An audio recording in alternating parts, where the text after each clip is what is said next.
Good evening, everyone.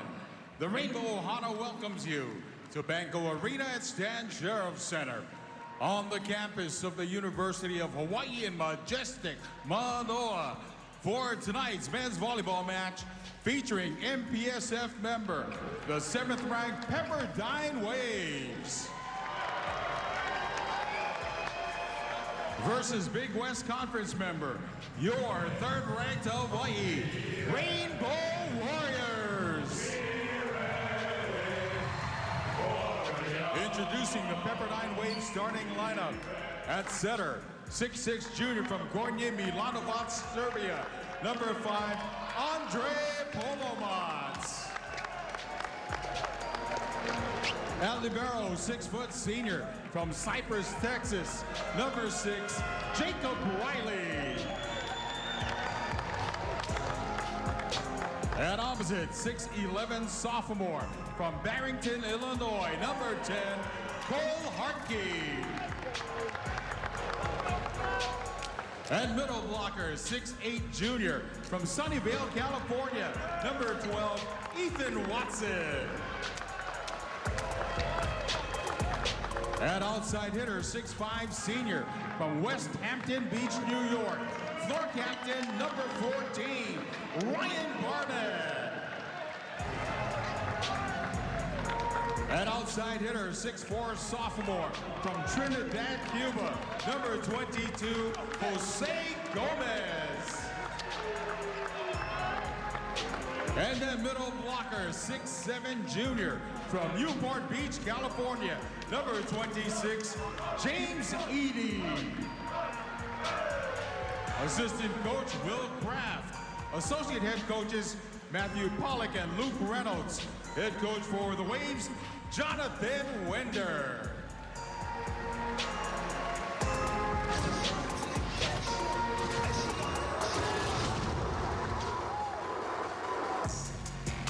I'm seeing that rock.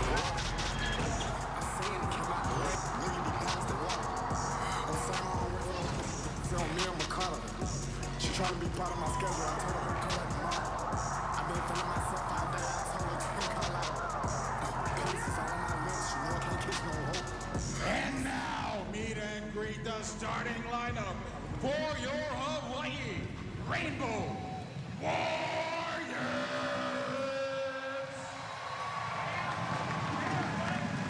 At opposite, 6'10" sophomore from Kailua, Oahu, number 4, Kailua Wade.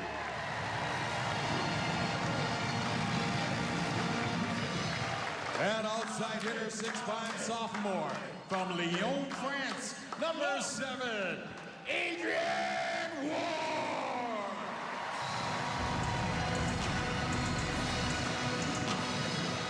At middle blocker, 6'8" sophomore from Houston, Texas, number 9, Justin Todd.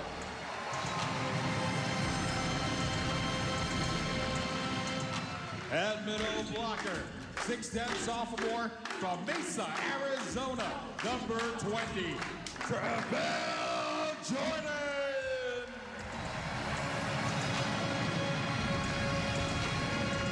At libero, 5'8" junior from Hamilton, Ontario, Canada, number 22, Quentin Greenwich.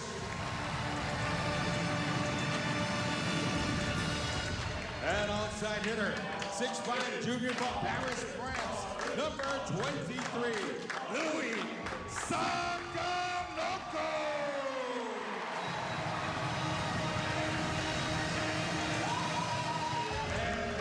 Center, 6'11" junior from Austin, Texas, floor captain, number 13, Fred Rosenthal.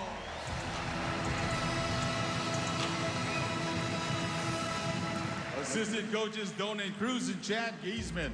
Associate head coach Ku Ponofe. Head coach for your Rainbow Warriors, Charlie Wade.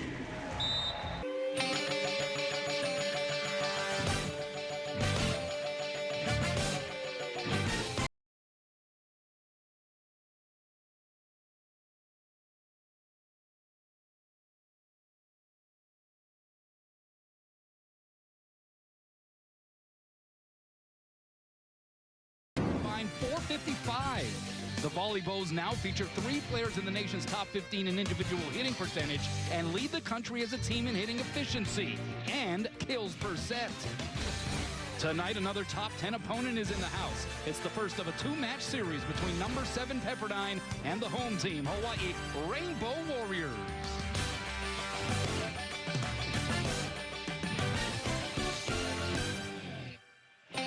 And with that, we welcome you inside Banco Arena at Stan Sheriff Center. Kanoa Leahy sitting next to Chris McLaughlin. C-Mac, take us through the Kaiser Permanente keys to the match. For Pepperdine, they must pass. The Waves have not won in Honolulu since 2008. Coach Winder says they must handle Hawaii's tough serves to have any chance at all. And for Hawaii, more of the same. Coach Wade was unusually pleased last Friday night in the win versus BYU. He would love to see more of the same. Stat lines in serving, attacking, and defense in order to beat a Pepperdine team filled with 4 All-Americans and a Player of the Year candidate. It will be Pepperdine serving first, coming in 10-3 overall. They've already played 3 conference matches, so 3-0 in the MPSF, and immediately Hawaii out of system. Kainoa Wade hits it into the twine, and Pepperdine strikes first. That is most definitely one of the key elements, is serving tough from the line. The Hawaiian Financial FCU starting lineup scrolling at the bottom of your screen. Justin Todd inserted back in as one of the starting middles here this evening. You're looking at Ryan Barnett. He's the 6'5" redshirt senior from West Hampton Beach, California, a first-team ABCA All-American last year. Had almost 50 aces a season ago. Tough server. We saw it on the first try. That one was handled by Louis Sakanoko, and Tread Rosenthal just ushers it across for the point, and Hawaii's on the board. That was a great serve, Kanoa, by Barnett. Somehow Louis got it up there near the net for Rosenthal to tap down, but yeah, that was a great serve. Pepperdine 3rd in the country in aces per set. Hawaii tied for 6th. Tread Rosenthal, who serves it into the twine. Great serving night in his last match. That was night 2 against BYU for Tread. Had 4 aces.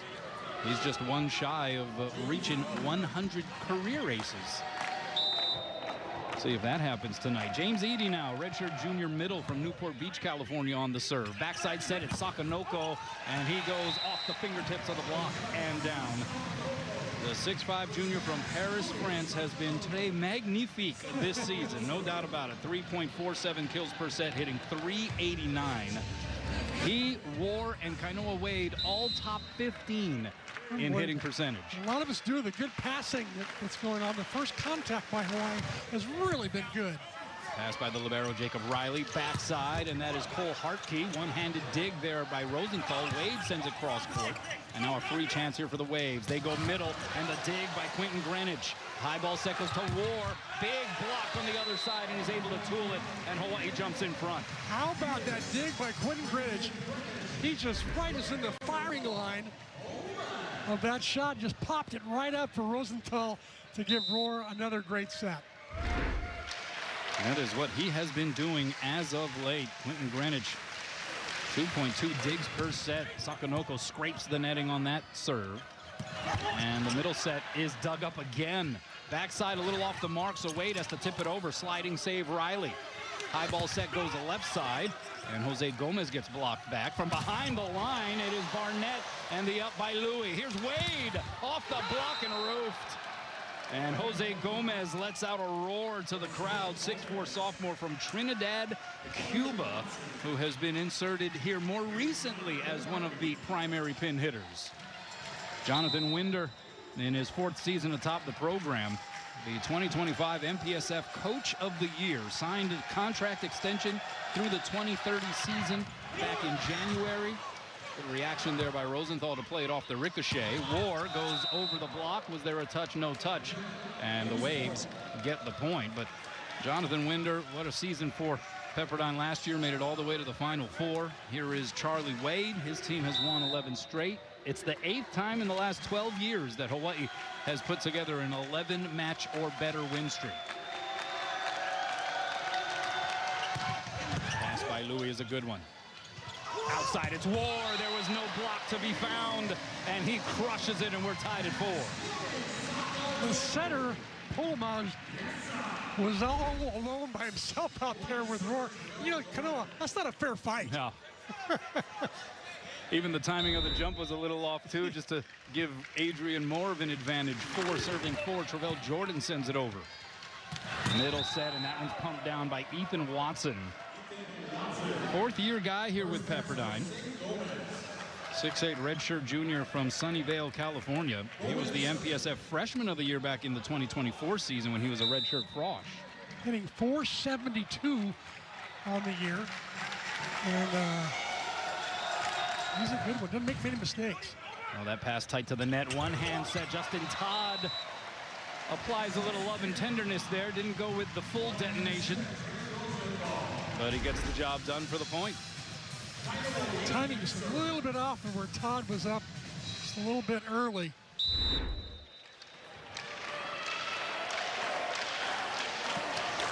Serve by Wade is a good one. Pulls the setter Andre Polomats off of the net. Swing by Barnett will be played back on the Pepperdine side. Barnett this time sizzles it by the double block. Past the save attempt of Kainoa Wade. Barnett showing some versatility there. Not only does he go across court, watch him bring this down the line. Not much room there to go, and he found it. So now Watson to serve. A couple of aces on his ledger here this season. Slaps it across, middle set. That's Todd extending for it. Now the high ball goes to Barnett. He's blocked, stays on the Waves side. Oh, and the middle exchange goes awry. James Eady was the middle, and Polomats tried to pull what would have been a high degree of difficulty set up there, and the timing just was a little off. Pepperdine has not set the back row quick. Watch for that to show up here pretty soon. 6 serving 6, it's War. Pepperdine out of system from behind the line. Hartke, two-hand save there by War. High ball set goes to Sakonoko by the triple block. And keeping that one alive is Gomez. Here's Barnett, taps it to the middle of the floor. Rosenthal sets it up for Sakonoko, and he explodes on it. How about the trickeration by Fred Rosenthal? Going up as if he's going to hit it, and then he decides to set, but not to the middle, goes to the outside, and kind of 1.5 blockers up. Again, not a fair fight, Kanoa. That's right. Good old tricky tread, pulling out another trick. D-set, Hartke, blocked and roved. 3 Rainbow Warriors up, 6 hands across, and they deny access. Hawaii up 2. Nice move by Roosevelt to go join the party over there, the block party. And he actually got the block there. He could have stayed on the right side and just stayed home and played some back row defense, but instead he got into the block. Charlie Wade's been beaming about Rosenthal and his blocking ability and how much he has improved in that department. Meanwhile, a solo block attempt is for naught as Ryan Barnett was able to find the open space. The Waves, just 3 losses. All 3 of those losses coming, though, against the Big West teams. UC Irvine, Long Beach State, and they split a series with UC Santa Barbara. Oh, and that's an ace. Polomats, the junior from Serbia, a transfer from Purdue Fort Wayne.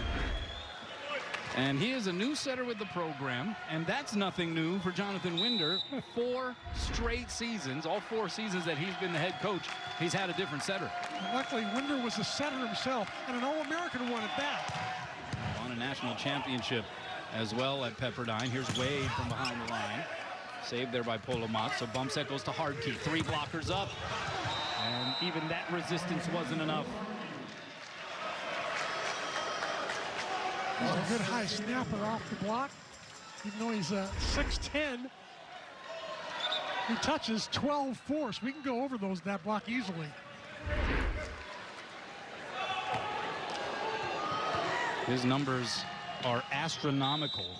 6'10" sophomore from Barrington, Illinois. And they will set him a whole lot. Came into this match with 398 attempts, more than 100 above the next most used hitter. And nobody was against Wade there on the block, but he didn't quite get the full extension on it. And then the hit goes out, according to the line judge. have a challenge here from Jonathan Winder. I think he's going to challenge either the touch or the in-out call. And that gives us a chance to introduce the officials here this evening. Mark Nakashima is the R1. Across the way, conducting these reviews will be Wayne Lee. There he is in your screen. Kevin Chun, Kerwin Stenstrom, the two line judges.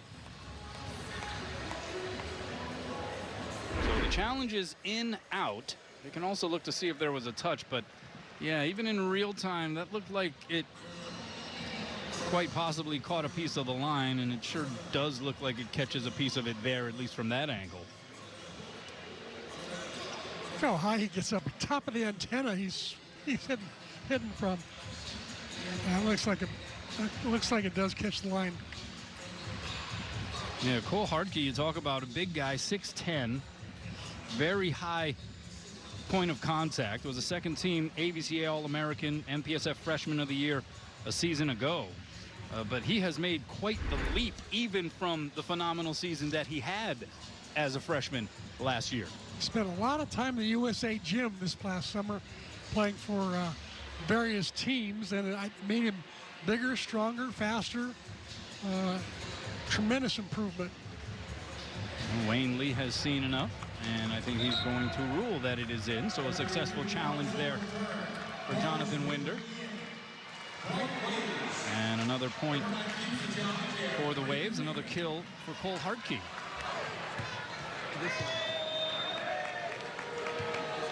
So as it currently stands, 10 serving 8 here. And it will be Polomatz again. But a pass there by Greenwich.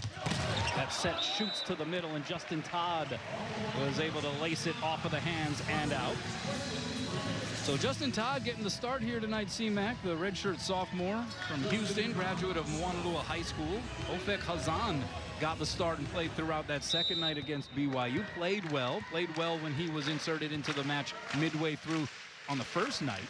What do you think about Charlie going back to Justin Todd here? Well, JT was a little gimpy last week. He had some leg issues, so he was his full self. So Hazan was a nice fit when he went in.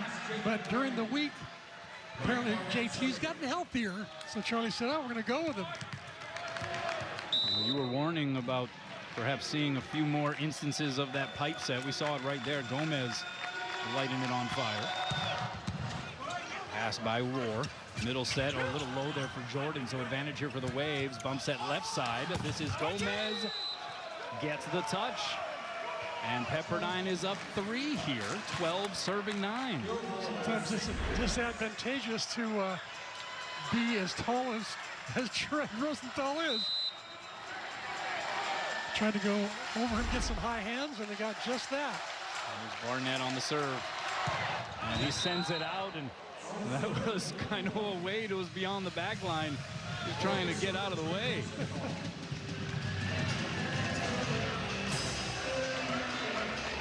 Pepperdine serve proving to be challenging here early on for Hawaii. You know, Barnett hits the ball around, that was like 70, 75 miles an hour. Rosenthal, it's a good pass there by Riley. Middle set, not a full contact there. Save Greenwich, right side Wade. Sends it straight to the Terraflex. So that's the first kill for Kainoa. Kainoa showing some of his versatility, not being just a cross-court guy from the right. He can go down the line easily. In fact, it's becoming one of his favorite shots. Oh, and that service error gives it right back to Pepperdine. Well, that has been part of the storyline here for Hawaii, the opposite position. Christian Tatrisky, second-team All-American last year, was the primary oppo to start this season. Battled a little bit of back soreness along the way. Kainoa getting an opportunity as Trey Jordan smashes that one right to the middle of the floor. But Kainoa since has been playing so well and at such a high level that it has been incumbent on Charlie Wade to just keep riding the hot hand, and now we are told that Christian Tatrisky battling maybe a little bit of a quad issue in practice, and so he did not even suit up or warm up here tonight, and so makes them just a little bit less deep at the opposite position as a foot foul goes against Louis Sakanoko. Well, they've got Finn Kearney if they want. He's pretty good. I mean, there's also that. It's an embarrassment of riches. It really is. When you have Christian Tatrisky and Finn Kearney available on your bench, you know you got a deep roster. Hartke tried to unload, but into the net it goes. So a couple of service errors here for the Waves, 3 service errors for Hawaii. And Travell Jordan is now back behind the line. 6'10" sophomore from Mesa, Arizona. Transfer from Grand Canyon, where he was an all-MPSF honorable mention, an all-freshman team. D-set, here's Hartke. Oh, my word. That was some serious heat from Cole Hartke. Pepperdine gets the 15 first in the first.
Plus 230. That's Hawaii's hitting percentage margin this season. Yes, in the positive, they have hit .416 as a squad. Opponents 186. A pretty insane differential there. As it stands here, though, much closer between these two teams right now. Pepperdine up by 2. They're hitting 300. Hawaii a smidge better than that at 333. But the serves here of the Waves have made things a little difficult here for Hawaii. That one is lollipopped over. Middle set, and Justin Todd destroys it. See why he's in the lineup, Kanoa? Oh, and that's also why it is certainly a priority for opposing teams to serve a little tougher than that. Yeah, exactly. And he's got such great leaping ability, touching 12-4. There's a large window, easy to set that guy. 14 serving 15. Wade has been a consistent force behind the service line. Outside set, though, and it's Barnett again taking line and getting the kill. Barnett with 3 kills, no errors. Maybe we'll start taking his line now. He's got 2 in a row and look pretty sharp. Ethan Watson here to serve for Pepperdine. And he serves it long. We mentioned last year the Waves, 21 wins on the season. They finished 4th in the MPSF. But they won the MPSF tournament, 7th MPSF title. They beat UCLA and USC along the way. So an incredible run there. Went to the Final Four, lost to eventual national champ Long Beach State 3-1. And that was despite hitting .421 in that match, as Adrian Roar is able to deliver an ace. And that is the first one for Hawaii here tonight. And we're even Steven at 16. How do you lose if you hit .421? It's a pretty good Long Beach State team. Yeah, they hit a little better than that. That's how it's done. I mean, just a crazy, crazy match. Another good serve by War. Forces the overpass played by Wade. Oh, and then the kick save by Todd. And then the block in the roof. Are you for real? You've got to be kidding me. You've got to be kidding. Give Justin Todd credit for that rally. He got the kick save. Watch the kick save right here. He's in the air, pops it up into the net, and I believe he gets the last block as well. And then for a little added luster, Adrian Rohr deals another ace out of the deck. Hawaii up 2, matches their largest lead. 18-16 in the first. Timeout Waves. On the dealer's highlight reel, and the kick save and a beaut by Justin Todd, who then gets in on the block along with Louis Sakanoko. That was just insane. Oh, Justin, mid-air makes that cover. How about that? And then in on the block as well. Highlight reel stuff indeed. Adrian Rohr, 2 aces from behind the service line on this run. Out of the timeout, another good serve, good pass though there by Watson. Hartke, oh, that was a diggable ball. And Rohr got eaten up a little bit by it, and he quickly covers his mouth in disbelief. Disbelief and embarrassment. He knows it was an easy dig. Meanwhile, another kill for Hartke. 4 kills on 7 swings. He's hitting .429. Here comes a good server again. Two-hand pass there by Rohr. Outside, Louis, big wind up, but the wall was put up by the Waves. Hartke jumping up next to Edie, and we're tied at 18. I'll tell you one thing, in Pepperdine's historic, iconic years of volleyball, blocking has been one of their best things they've done. And they're right there again, 4th in the country in blocks per set. Pass by Rohr is a pretty one. Middle set, Todd scrapes it off the block. Waves will play it back. Here's Hartke again, deep corner and down, and he is grooving at the moment. His 5th kill, and Pepperdine has scored the last 3. And that will prompt a Hawaii timeout. Oh, the pendulum swings in momentum. Back and forth we go.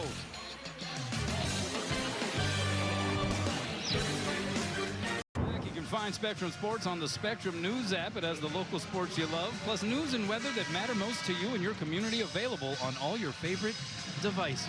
Well, when it is pink night, for some people, it is pink night. Don't you wish you would come like that, Camille? Check out that crew in that section. They actually provided us with our lays, so thank them very much for that.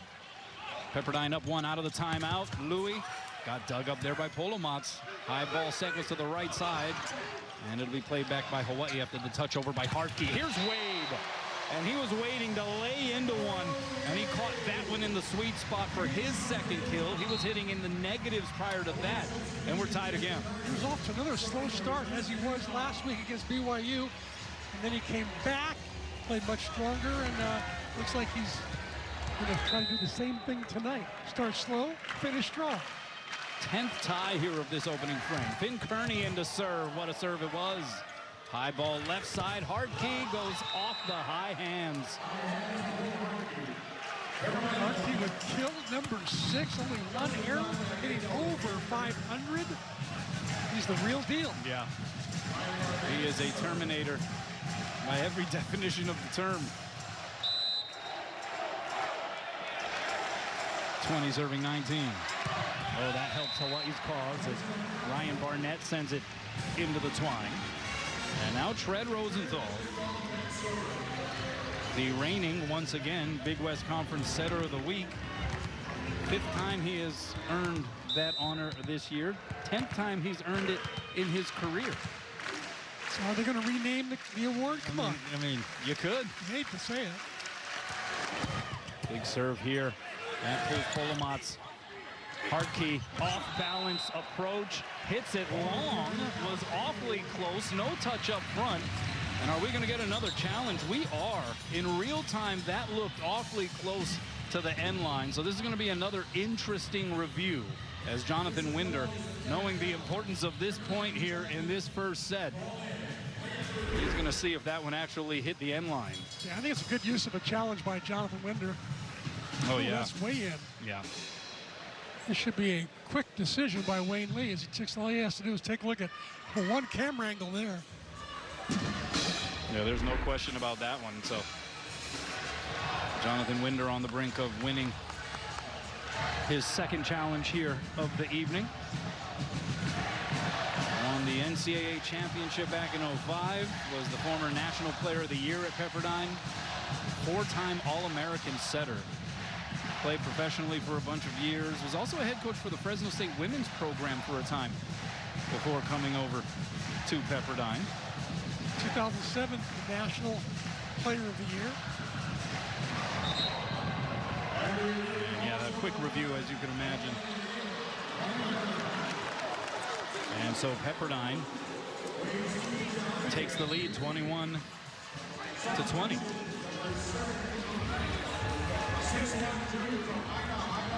And now Aiden Toon enters in as the service sub here. 6'1", redshirt junior out of Punahou. In his fourth year with the Pepperdine program, son of former UH and Pepperdine standout Rick Toon, of course, a long-time, a very successful head coach at Punahou. Good serve by Toon. Rosenthal tries to center it when the bump set. Sakanoko goes over a triple block and gets the kill. That was dynamic. How do you do that? You got to take a look at the replay on that one.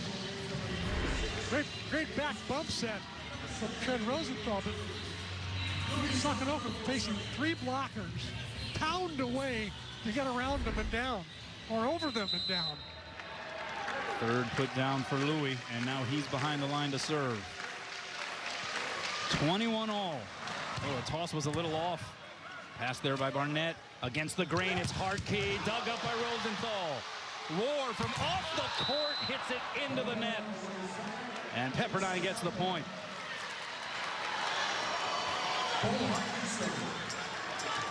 Great scramble by Hawaii. Ward wishes he had that swing back.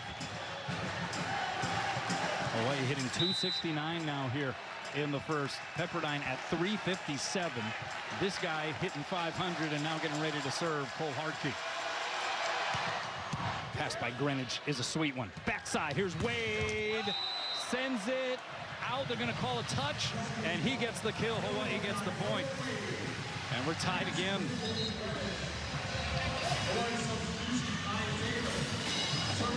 Kai Taylor into the game to do some serving, as did Aiden Toon for Pepperdine.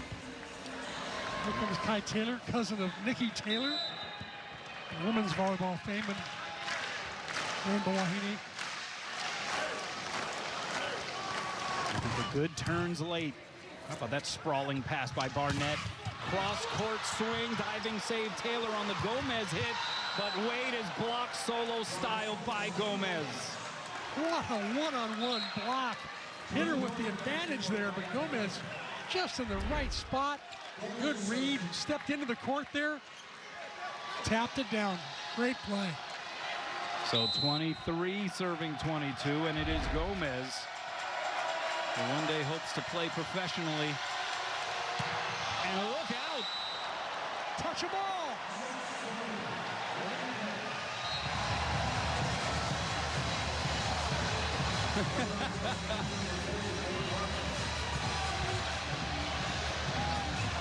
Ford Harmon comes in for him. He has high fives all around. Ford's now in to pass and play some defense for him. And Harmon, the transfer from Long Beach State, redshirted during that national championship year a season ago. Wade with a good serve. Cross court, it's Hartke. From behind the line, he does it again.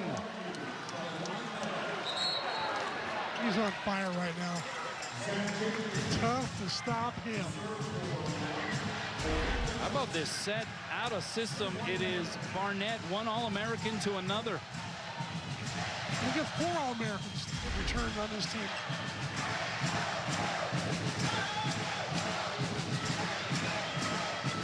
The 2 ones who see the most action, though, the most kills, are Hartke and Barnett. This is Zach Chapin, 6'1", redshirt freshman from Manhattan Beach, California, out of Miracosta High School, in and back to serve. Brother Andrew, freshman setter at USC. And they're taking a little bit of time here to treat Louis Sakanoko. Looks like an upper thigh issue. He was wearing a pad earlier They went to dive, that pad fell off. So I think they're just replacing the pad he originally had on. I'm not sure what Wayne Lee is looking for in the back of the service line, but maybe looking for if there was possibly any blood or even remnants of the pad. Right. So it's a low ball here for the Waves. And Chapin, who had to wait an extra beat here, will now get ready to serve. Pepperdine trying to strike first.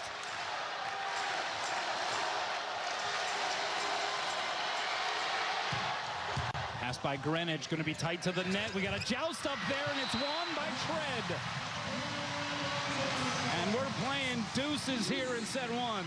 Well, that was a great serve by Chapin, forced a pass. It could have been an overpass. But you know what? When you're 6'11", you kind of have an advantage up there at the net most of the time.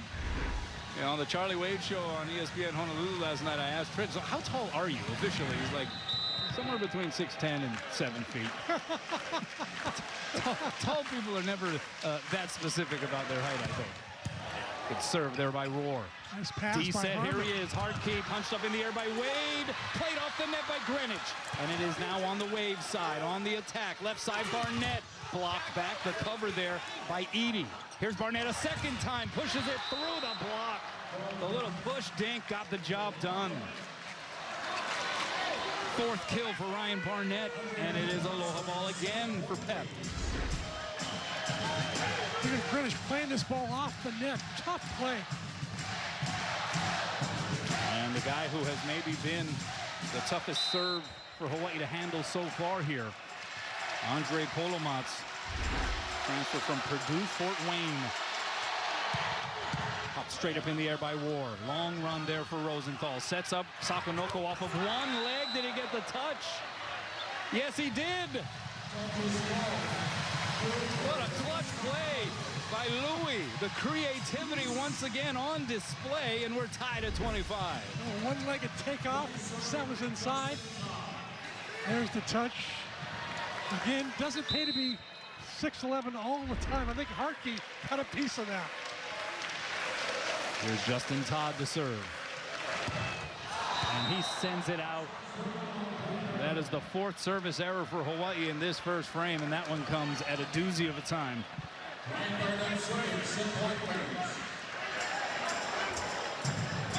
A couple of fighters just duking it out here. Oh, man. Point for point.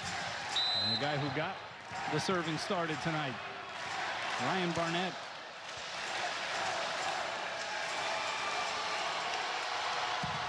Sends it long. Almost pegs Kainoa Wade again.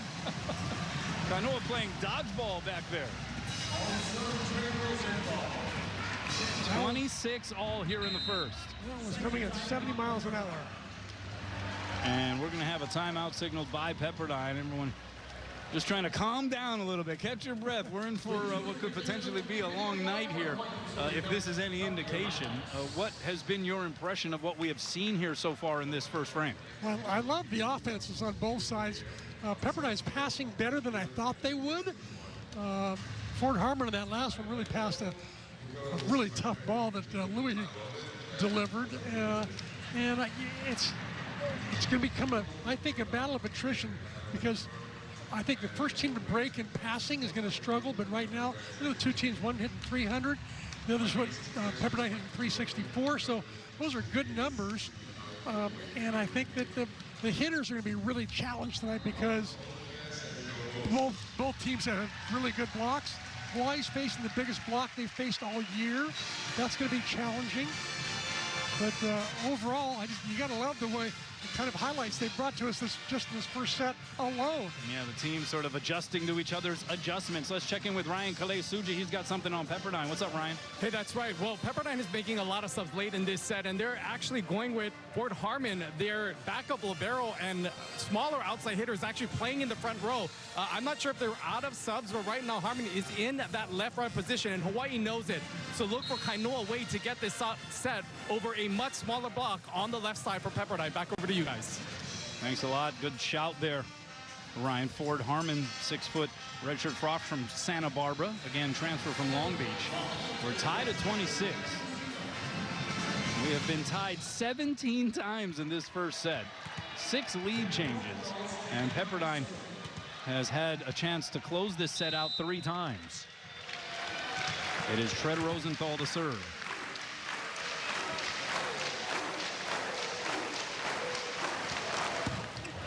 Pass by Riley. Backside, it is Hartke. One hand save there, Rosenthal. Greenwich back bump set to Louis. Oh, he explodes on it, but a great dig by Riley. Played off the big screen above, and then Harmon is dug up by Tread. Cross-court bump set. Sakonoko was drifting. And the placement of the cross-court set by his fellow Frenchman, Adrian War, was just a little too far outside of the pin for Louis to do anything with. I know Wayne wondering why that set didn't go to him. He had the small blocker on the right side. And so the 4th set point for Pepperdine, and it is James Eady. Floats it over. Backside, here's Louis. Blocked and roofed. Oh, it wasn't a small blocker on the other side that time. It was big old Cole Hartke. And he puts his fingertips and prints all over that first frame. As Pepperdine takes it in extra points, 28-26. Statement made. Hawaii looking to respond. Welcome back. Let's check out tonight's Hyundai head-to-head stat line. We're looking at the 2 top hitters at the moment for both teams. Cole Hartke living up to the hype. 8 kills, .467 percentage, just 1 hitting error.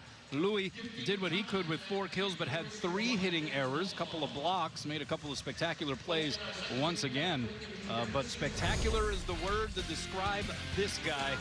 He was expected to have quite an imprint on things, and in that first set, he did not disappoint, C-Mac. He always makes really smart swings. He goes for the opposite corner very often, knowing that it's a further distance to that corner. And plus, he's hitting it hard and high. There's a little corner shot right there to area 1. And the blocking of Louis at the net. You know, he's definitely a candidate for Player of the Year in the country this year. I think he's going to be a candidate for possibly the 28 Olympics playing opposite. Who knows? And refueling here between sets 1 and 2 as well. Gotta fill up that big tank of his because he takes a lot of swings, as mentioned.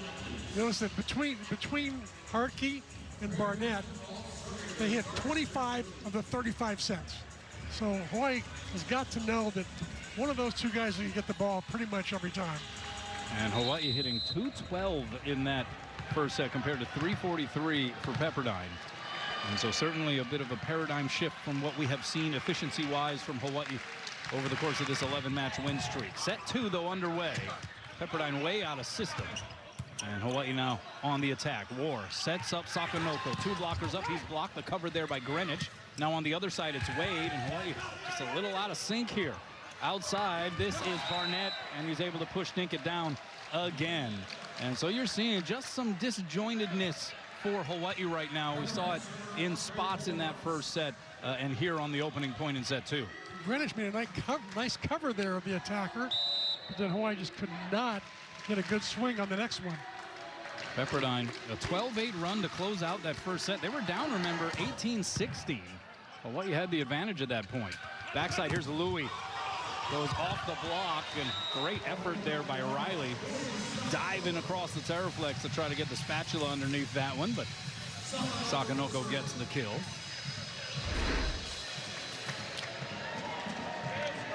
The late forming block. Actually a gettable ball. If the blockers had known where it was, one of the 2 blockers could have gotten that. Here's Sakonoko to serve. That one skips off the tape. Pass there by Riley. Back row, hanging and banging is Jose Gomez. You can see why Gomez has won international awards of the best spiker in the tournament several times. He can hang and he can bang, as you said. Has played with the Cuban national program. 2 serving 1. And Hawaii forced to just send a freebie over the net. Back row, Barnett is blocked and roofed. Trey Jordan in the thick of things, turning it back. Hawaii's doing a much better job, I think, of helping each other on the blocks. You have 3 blockers or 2.5 blockers there. And Pepperdine's starting to throw some new little shots by playing more picks out of the back row. And maybe that one getting in the dome of James Eady just a tad. Tried to go wrist away. And he missed it wide, so point Hawaii, 3 serving 2. Eady doesn't miss often. He's hitting .545 on the year. Here he is again. The block was up by Justin Todd. Pepperdine still on the attack. Backside, Hartke off the block. It slowed it down that time. Middle set, Todd. So the resistance there for the Waves as well. Gomez, too powerful against the Hawaii proposed block.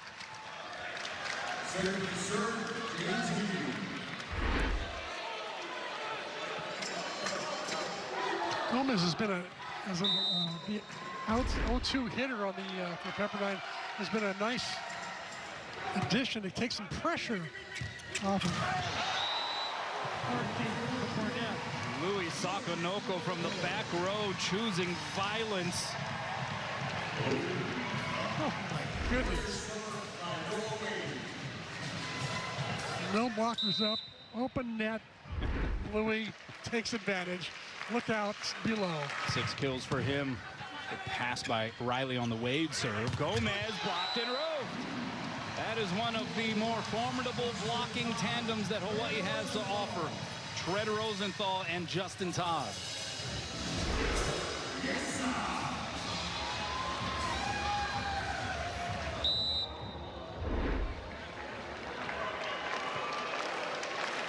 Rosenthal's second block tonight. He has 38 on the year.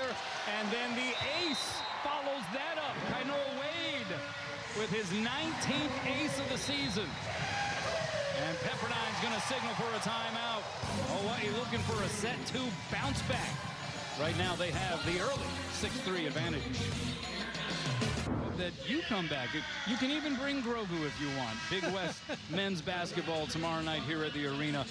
It is senior week for the Rainbow Warriors hosting UC Riverside tomorrow night. Our coverage on Spectrum Sports will begin at 6:30. 6-3, the early advantage here in the second frame for Hawaii. Losing in the first 28-26. Kainoa Wade on the serve. They go outside and a left-handed swing that time by Gomez. Hawaii will have a chance in transition. It's Wade from behind the line. The save by Riley. Now against the grain, Hartke. The hop, skip, and jump approach. Two-hand save Wade. High ball set to War. Off the hands, and now on the attack, it's the Waves. Back row, and a roof. Stuff block. Justin Todd telling Ryan Barnett, ole. Justin Todd, great read that time. Great help by Adrian Rohr. And really tough for that swing by Barnett. And the Manoa Roofing Company, they have shown up for their shift here in this second set. Another good serve there by Wade. Middle set, the block is up, and the block results in another roof. That time it was Ethan Watson who was victimized. 5 straight points for the Rainbow Warriors. That time it put Rosenthal in on that block. As you said, the hard hats are on. And Wade trying to keep the pressure on from the service line. Diving pass there, Barnett. Outside, Gomez puts an end to all of that, at least for the time being, with his 5th kill.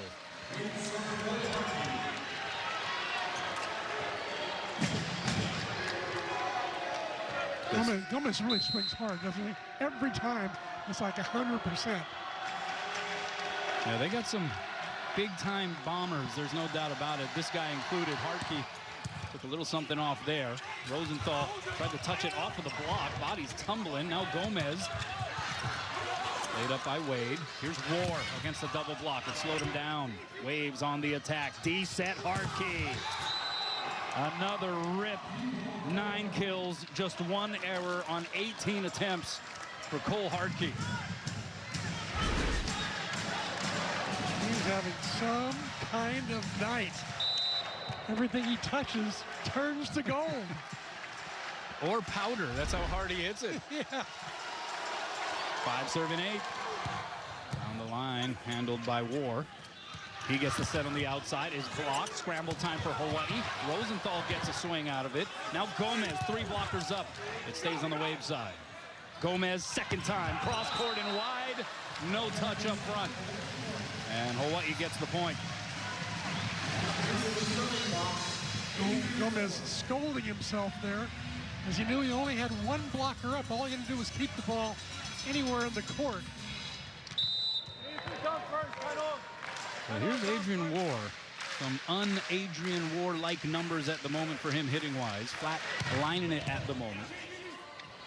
Back row, Barnett, the push touch. Past the diving attempt of Greenwich. Barnett bringing out all the shots tonight. He's got the push dinks going on. He's got that little cut back down the line on the left side going on. Got the big. Yeah, what a story he was last year. Came on so strong down the stretch in that fantastic run for Pepperdine all the way to the Final Four.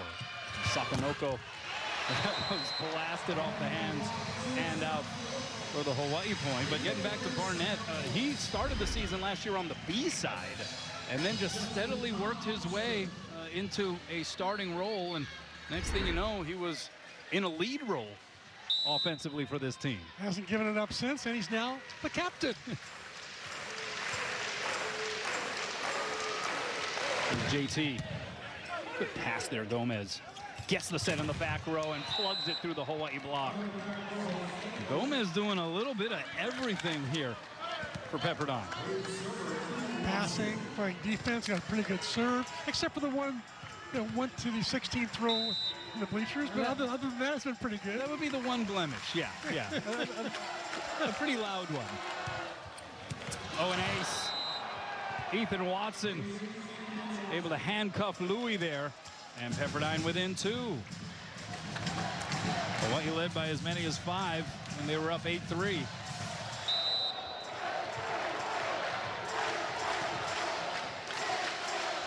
Crowd trying to urge on the home team here. Handled by Louis, over on 2 goes Tread. And he gets his 3rd put down, and he will now serve, 11 serving 8. But it just feels like Hawaii is kind of, pun unintended, treading water here at the moment. It doesn't seem like things are in a real finely tuned rhythm, at least so far in this match. Exactly. They just got aced by a guy, Watson, who's only got 2 aces all year long. Yeah, on a float jump. There it is. The off speeder from Ryan Barnett. That changeup has been wicked. So here is Polomonts now to serve.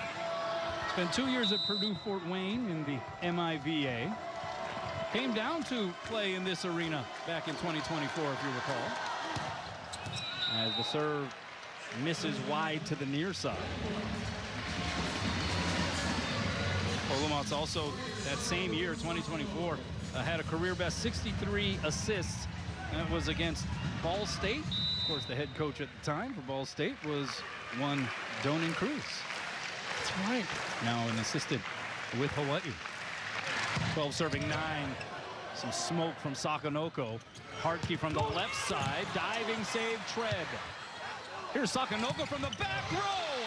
How did he do that? Well, I think that was the obligatory highlight reel of the night. He gets at least 1 per night, doesn't he, Kanoa? Look at this one. Great save right there by Rosenthal. And Louis catching the defense off guard. He goes over and says hi to the fans in the first row, as only he can do. Oh, my goodness. Well, Louis. King Louis has become a bit of a nickname that has caught on. Yeah, King Louis, the 23rd, I guess, because he wears number 23.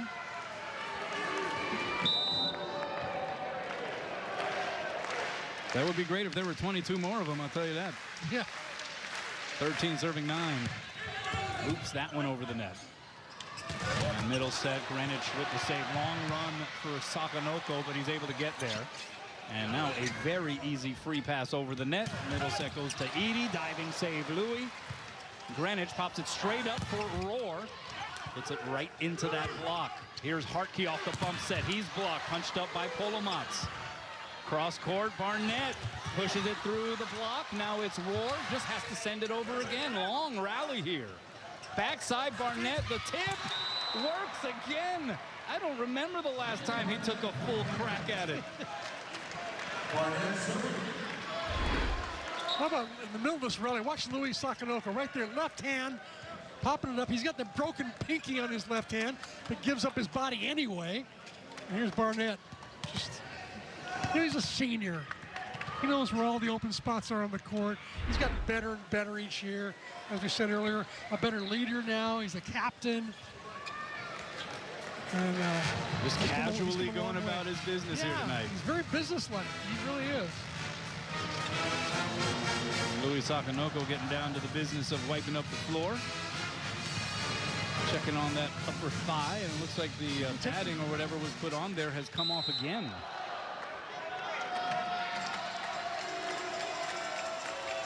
So 10 serving 13. Here's Barnett. And it's an ace. And again, Louis, looks like he has an abrasion there on the upper thigh. And so he, when diving for that serve, landed on top of that and now is looking at it and is going to need to get that looked at again. I'm sure there are some people in the arena that aren't fully minding that Louis is forced to raise his shorts in such a manner. And now some of his teammates, maybe hearing some of the oohs and ahs, decide to help out and say, hey, look, this isn't that kind of show here, folks. Oh,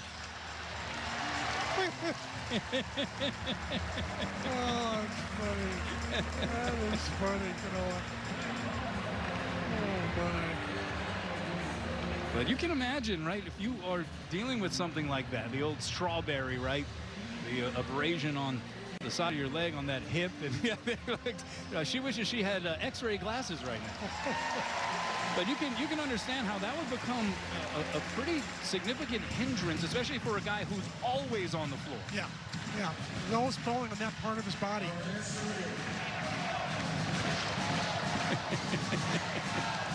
Oh, Louis. A fan favorite for a multitude of reasons. 11 serving 13 here out of that little pause. And it's Ryan Barnett. Passed by Louis on one knee. Setup goes to Wade. Punched up in the air by Riley. Riley with 7 digs now. Touch over by Gomez. Snipped out there by Rosenthal. Wade gets a full swing out of it. Does he get a touch? No touch is called. It goes long, and I think the Hawaii players are wondering if that should be challenged, and Charlie Wade is going to challenge it. And so Wayne Lee will take a look at this. Well, we've had a slew of challenges already here in this one. And you expect that when you have such a competitive battle like what we've had here to this point. I think the Warriors are finding themselves in about as tough a match as they've had all year long. I think they're even more, more challenged even when they lost to Loyola Chicago. Hard to tell on that one right there. This Pepperdine team is giving them all they can handle. Well, there could also be a look here, and I think maybe the challenge might even involve a net violation against Pepperdine there on that exchange. So, yeah, a little hard to tell all the way down to the other pin there from the net cam, but maybe there's something of another angle that can help tell the story here. Oh, and they are going to call the net. They are going to say that there was a visible net there. And so Hawaii gets the point. And right now, these coaches on fire when it comes to these challenges. So 14 serving 11, and Adrian Rohr getting ready to serve.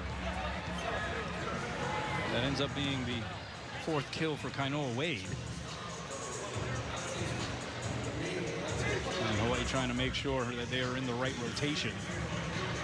It was Adrian Rohr getting ready to serve, but then they correct that, and now it's Travell Jordan. He played in the MPSF last year at GCU, so he's familiar certainly with the Pepperdine Waves.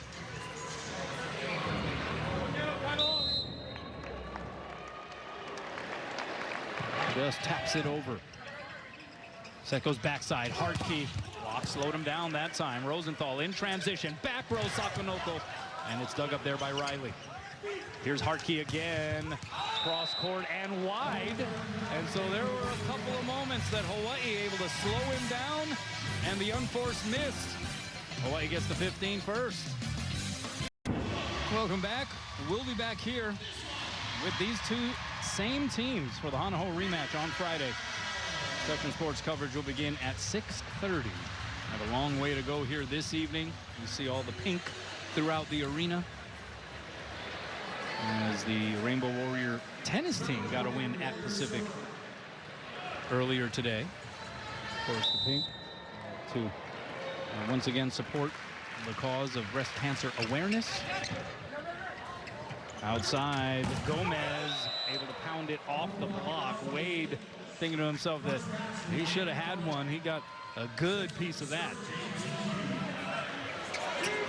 Gomez strikes again. He has been really good here tonight. 7 kills, hitting .333. Two-hand pass there by Louis. Rosenthal goes back row. Here's Louis. Took a little something off. Diving save, Polomox. And a free chance here for Hawaii. Outside roar, blocked and roofed. The crowd thought it was a questionable touch initially from Cole Hartke. They wanted to call on that. That was not a whistle that came, and then Hartke, little insult to injury from the fans' perspective, ends up getting the roof. Yeah. Rosenthal backside. Here's Wade, blocked and roofed. A solo denial by Jose Gomez, and Pepperdine has cut the deficit down to 1. The set's drifting a little bit closer to the net, close to that big Pepperdine block. Maybe the set needs to be drifting more off the net so they can use the block a little bit more.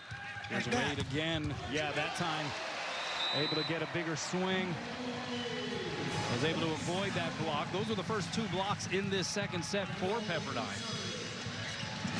And now Kainoa Wade to serve. Had a good run earlier.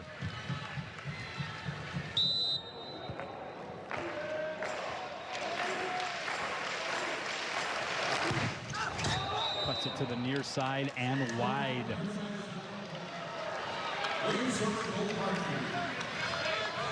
Hawaii still waiting for Adrian Ward to return to his form right now, hitting -111. 2 kills, 3 errors. Not like Adrian. 15 serving 16. It's Hartke. And that's an ace. Oh, that was filthy. And just like that, Pepperdine has tied things up. Hawaii led by as many as a handful here earlier in this second frame. That was a dart.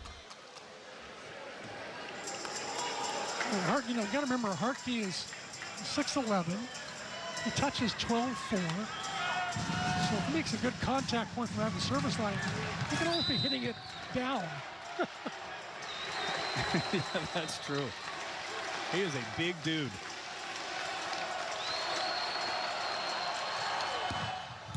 And it's an overpass. Big advantage here for the Waves.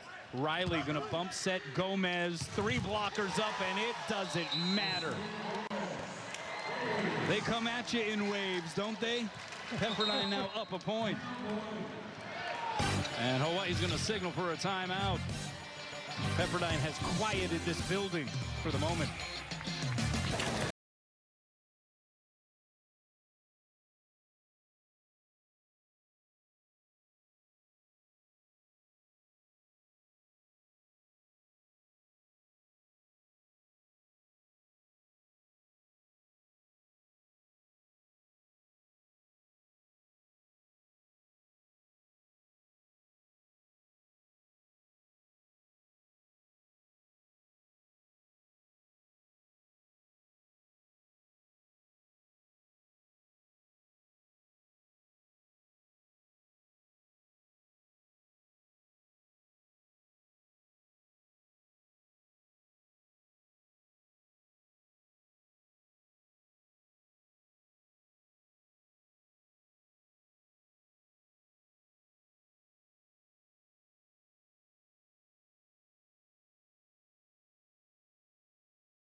How about the performance by the top hitters for Pepperdine right now? Cole Hartke, 9 kills, 2 errors, hitting .318. Ryan Barnett, 8 kills, hitting .353. And Jose Gomez, 8 kills for him on 16 attempts, 2 errors, hitting .375.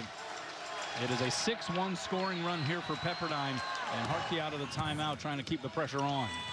Rosenthal sets it outside to Rohr. One-hand save Barnett, and it goes over the net. What a save there by Riley. Rohr a second time, and he makes sure on that. Adrian Rohr finally back to 0-0-0, back to flatlining it with that kill.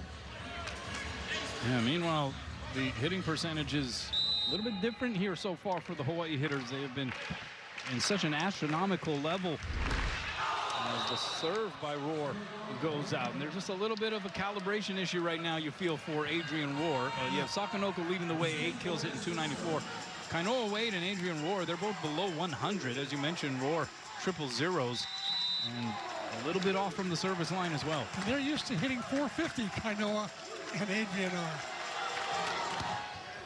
Pass by Greenwich.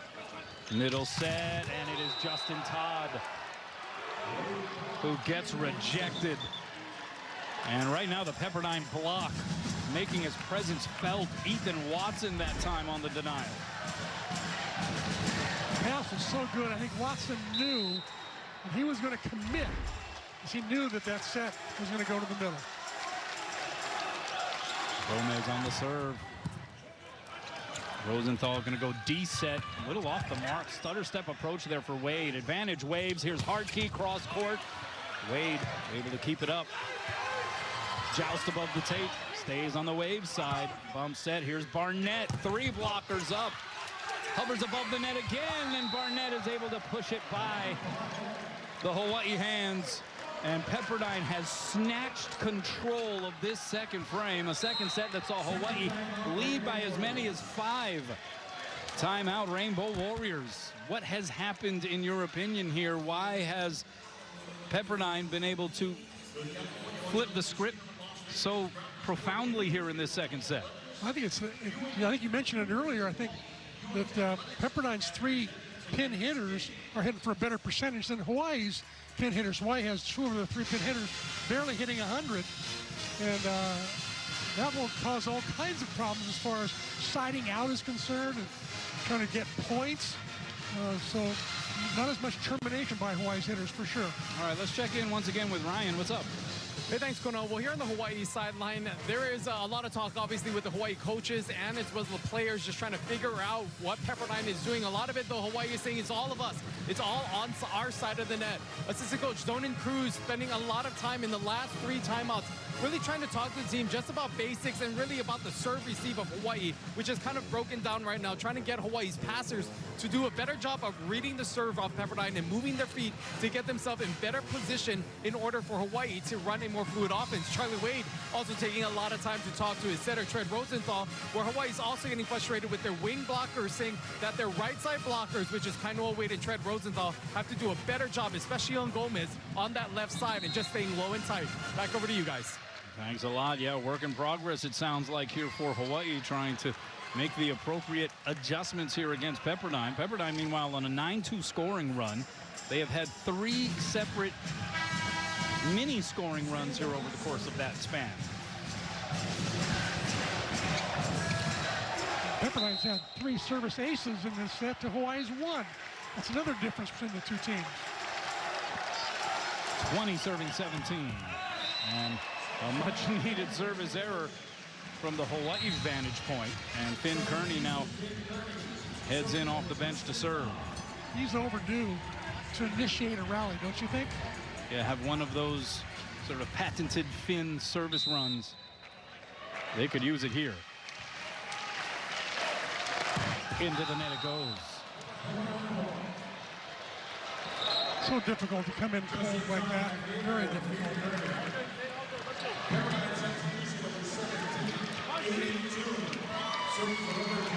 And here is Aiden Toon again into the match. Coach Winder says he's first one in the gym, last one to leave. And there's his dad, Rick, who has coached Punahou to 13 state titles. Outside, Louis up the elevator shaft. The cover there off the block by Wade. Trey Jordan lays the lumber. And Hawaii again with a much-needed side out and point. 19 serving 21. Tread Rosenthal will try to rev the engine here from behind the line. And it was good to see Rick Toon walking in. You can understand wearing his Pepperdine polo. That's right. That's right. Started at Hawaii, finished at Pepperdine. That's right. He could have worn a bi-colored shirt. Well, I mean, his son does play for Pepperdine. Oh, sure, so. sure. 19 serving 21. That's an overpass. Wade going to try to finish the deal. It's kept up off the floor by Hartke. Sent over free ball style. Greenwich had to put on his track shoes. From the back row, Roar is blocked. Louis will take a swing, and he slam dunks it past the block. And Pepperdine, they want a call on that. They felt like he palmed that volleyball. Maybe Coach Winder was up off the bench. I mean, you saw almost mild-mannered Winder. He's not happy with that call. Yeah, you saw almost the entirety of the Pepperdine coaching staff. And that looks like he had that hand on the ball for an extra nanosecond or two. What do you think, C-Mac? Yeah, definitely. No question. So, Polemans that time took his arms down, didn't want to get tooled by Louis, which allowed Louis to hold on to the ball just a little bit longer. Louis was ready for a joust. And you can quite clearly see and understand what Jonathan Winder is upset about.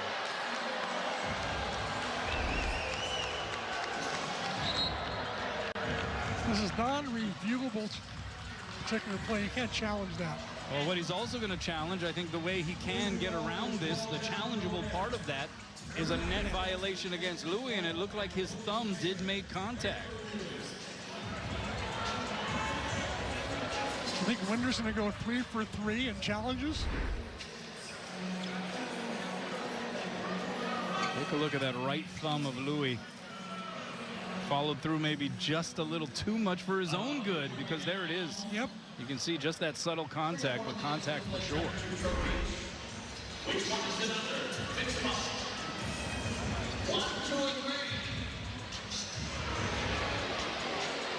Let's see, put Pepperdine up 22-19. I guess if you're Hawaii and you're trying to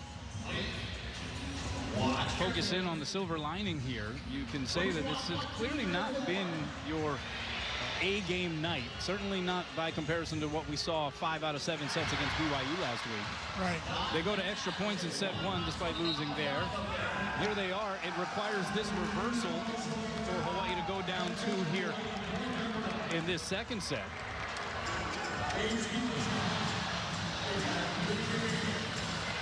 And so they're still very much in this thing, despite playing in fairly erratic fashion here. So with that reversal, it actually makes it 22-19 Pepperdine. So a 3-point differential. And you saw the reaction of Jonathan Winder. He's into this thing. Yeah. Polomats on the serve. Rosenthal sends it outside. It's Wade off the block. Sliding save. Hartke goes down to the Terraflex. Roll shot by Barnett will be played back. Here's Wade. 2-hand push through the block and down. Hawaii is improvising. They are ad-libbing. They are throwing everything against the wall right now to try to see if they can hang in here in this second set. Great save there by Hartke. Big 6'11" guy going down, and there's Kyle Wade, as you said, improvising.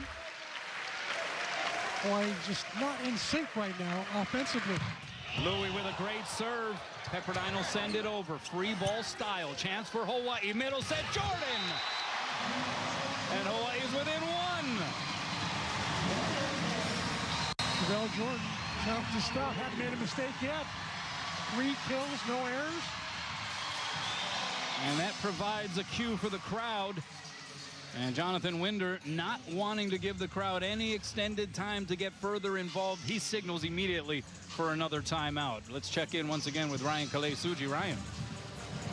Hey, thanks, Kuno. Well, here on the Hawaii sideline, Charlie Wade talking again about this blocker, especially on that right side. He is not happy with the way that Hawaii is drifting over and not getting their hands across the net. Primarily this whole set, he's really been addressing that blocking. On the Pepperdine side, Ryan Barnett has really been leading the timeout. The senior outside hitter has really just elevated his game, not only on the court, but off the court, proving to be a leader, motivating his team every time out, also talking to them about what he's seeing on the sideline as well as on the court. Back over to you guys.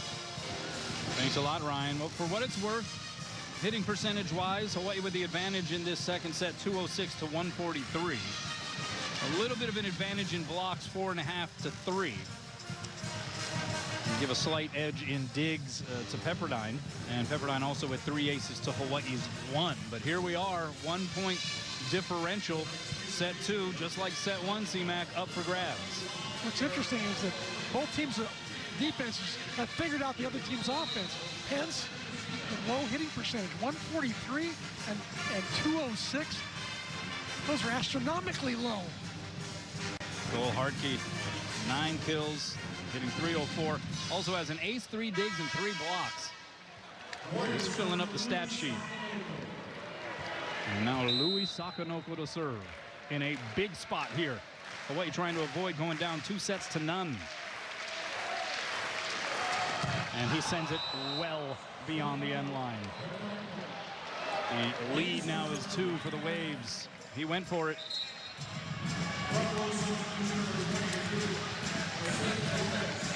He really has to have the perfect toss, to hit that hard. When he does get that imperfect toss, he's got to take a little bit off and keep it in play. Here's Barnett. Pass by Greenwich is on the money. Backside Wade. Able to send it right down the alley. Perfect pass allowed for a good offense. Rosenthal able to give a one-on-one for Wade on the outside. Middles go up with Travell Jordan. Well, you talk about the difficulty of being a service sub in this situation. Here is now Kai Taylor's turn. Called upon here. High leverage moment. And another service error for Hawaii. They have come in some bad spots here in this match.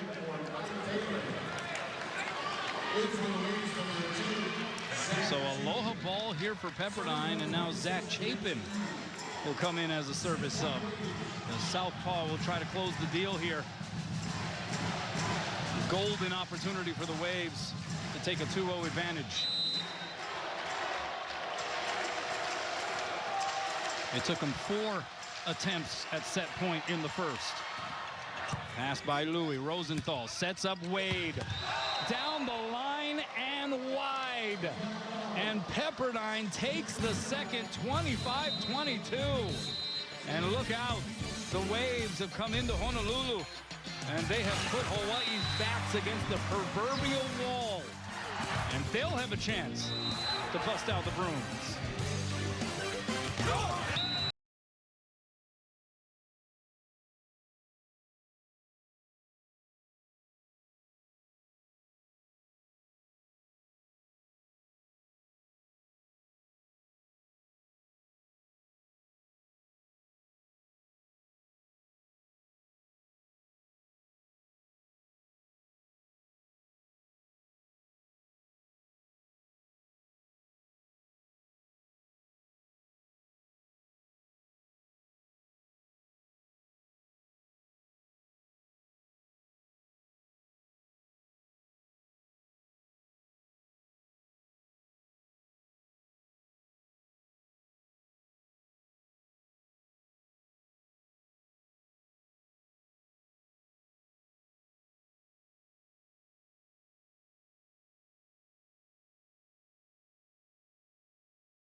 back inside Banco Arena at Stan Sheriff Center on this Wednesday edition of Warrior Ball 26. And so far, it's been the visitors of Pepperdine controlling the third-ranked Rainbow Warriors, up 2-0.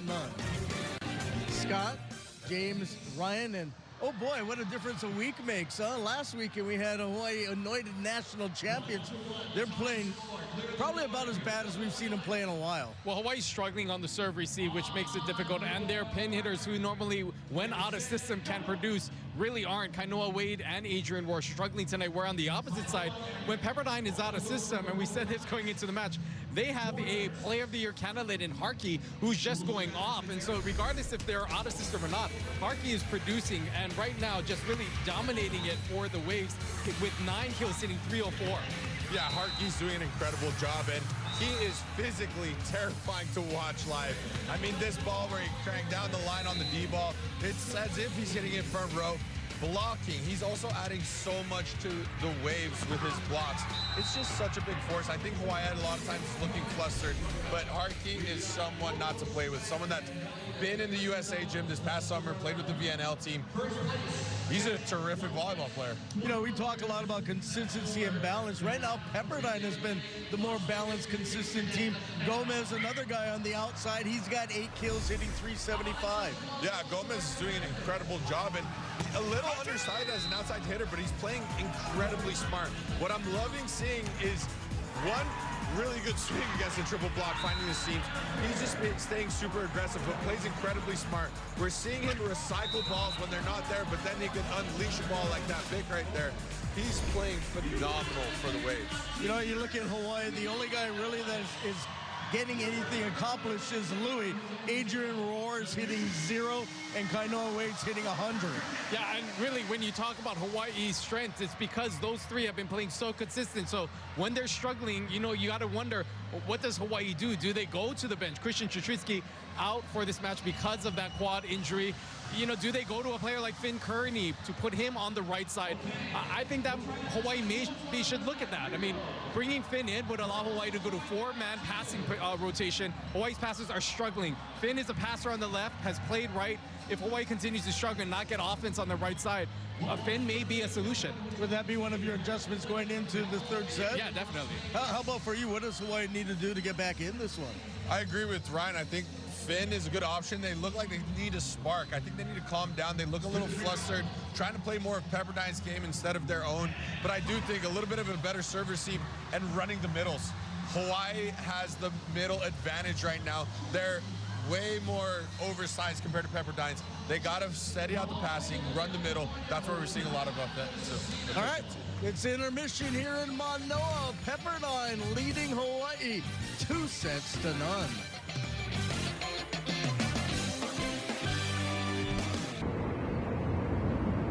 Welcome back here. The Pizza Hut match statistics. The margins are pretty small here between these two teams, but it has led to a Pepperdine 2-0 advantage here, getting ready for set 3, C-Mac. Yeah, those stats, as you said, are pretty even there. The other statistics to look at is the pin hitters on each team.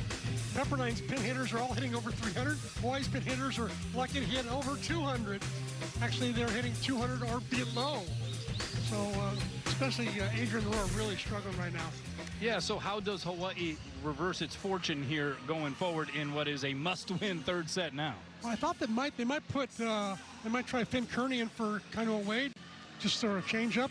But I noticed that Kainoa is going to be playing this third set, so maybe he'll bounce back like he did last week against BYU. Yeah, remember, no Christian Chatrisky, if that was something that Charlie Wade would consider as far as making a switch at Oppo. He is out tonight, did not dress and did not warm up. You also have Finn Kearney as an option at the outside if you wanted to make a change there, considering that Adrian Roar at the moment has just 3 kills and is hitting triple zeros. So certainly this has been something that is unfamiliar for the fans, what we have seen from these guys as far as the efficiency numbers are concerned and the overall prolific nature of their offensive attack.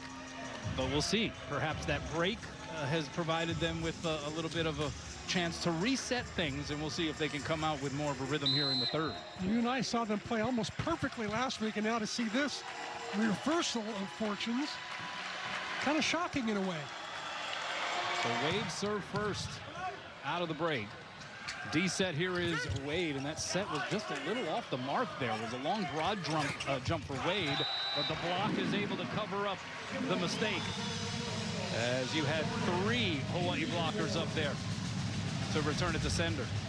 Hawaii will have to find other ways to get points other than points from their pin hitters, because that's just not happening.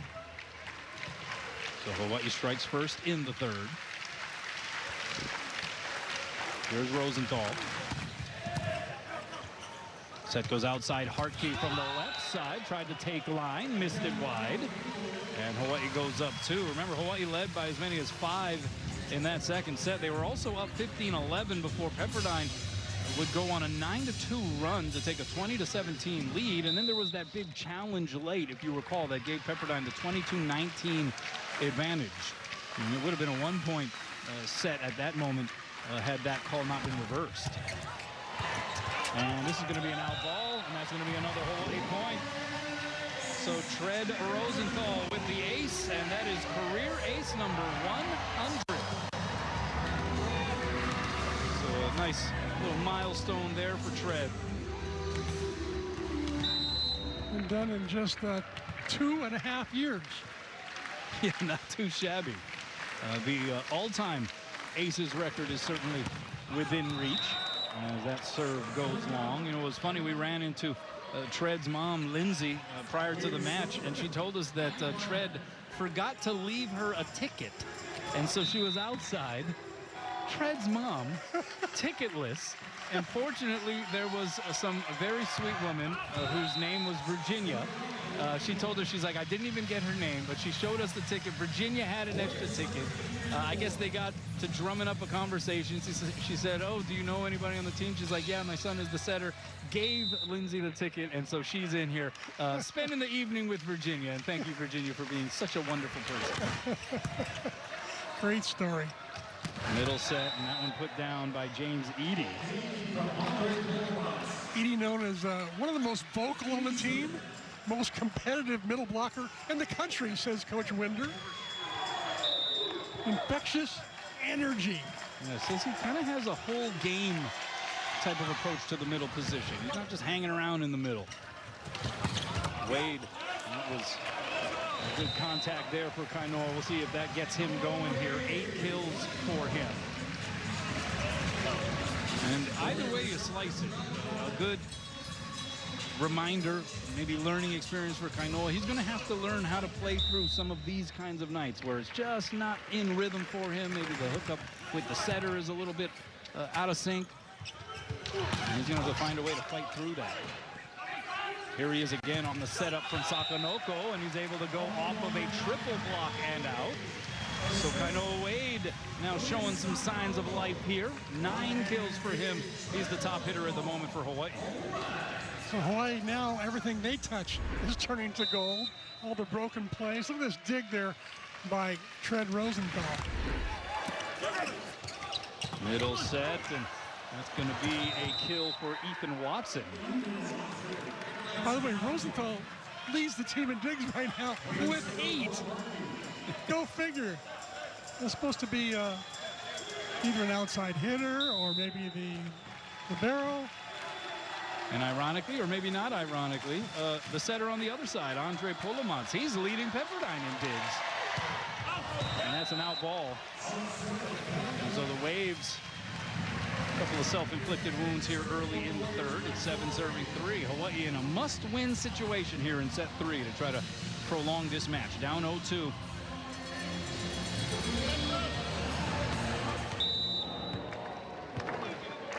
Hawaii had only lost 6 sets all season coming into tonight. Middle set, there's the dig there by Rohr. Here's Wade from behind the line. He got a touch, and it might have been a net violation as well. And so Hawaii gets the point. Again, the set was a little close to the net. Wade had to leap a long distance to get there.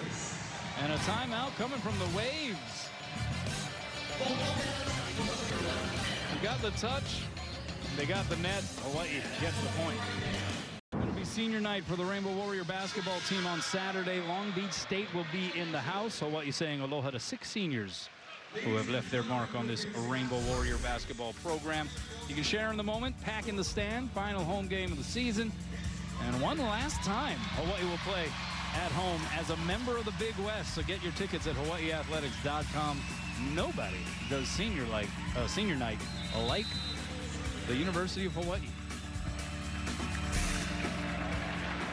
A turnaround pipe for Kainoa Wade this set. 3 kills, hitting 750. Here's Gomez, dug up by War. Sakanoko cross-court bump set, gonna have a joust up there, and Tread Rosenthal goes King Kong on that joust.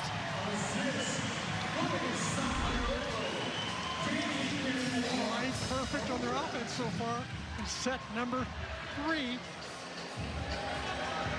Hitting, how about 800? Yeah, I mean, it's not exactly looking aesthetically beautiful. So right now up 9-3, and that one just ricochets out of play. And I guess they'll take it any way they can get it at this point here, down 0-2. Hawaii's 11th service error of the night. We go along with 4 service aces. Here's Gomez, and that goes out. Not quite as out as what we saw earlier, but out nonetheless. I know, I've been doing this a long time. I don't know if I've seen a ball hit further out on the serve than the one that Gomez hit. But seriously, it was like row 14 or something. That was pretty all-time.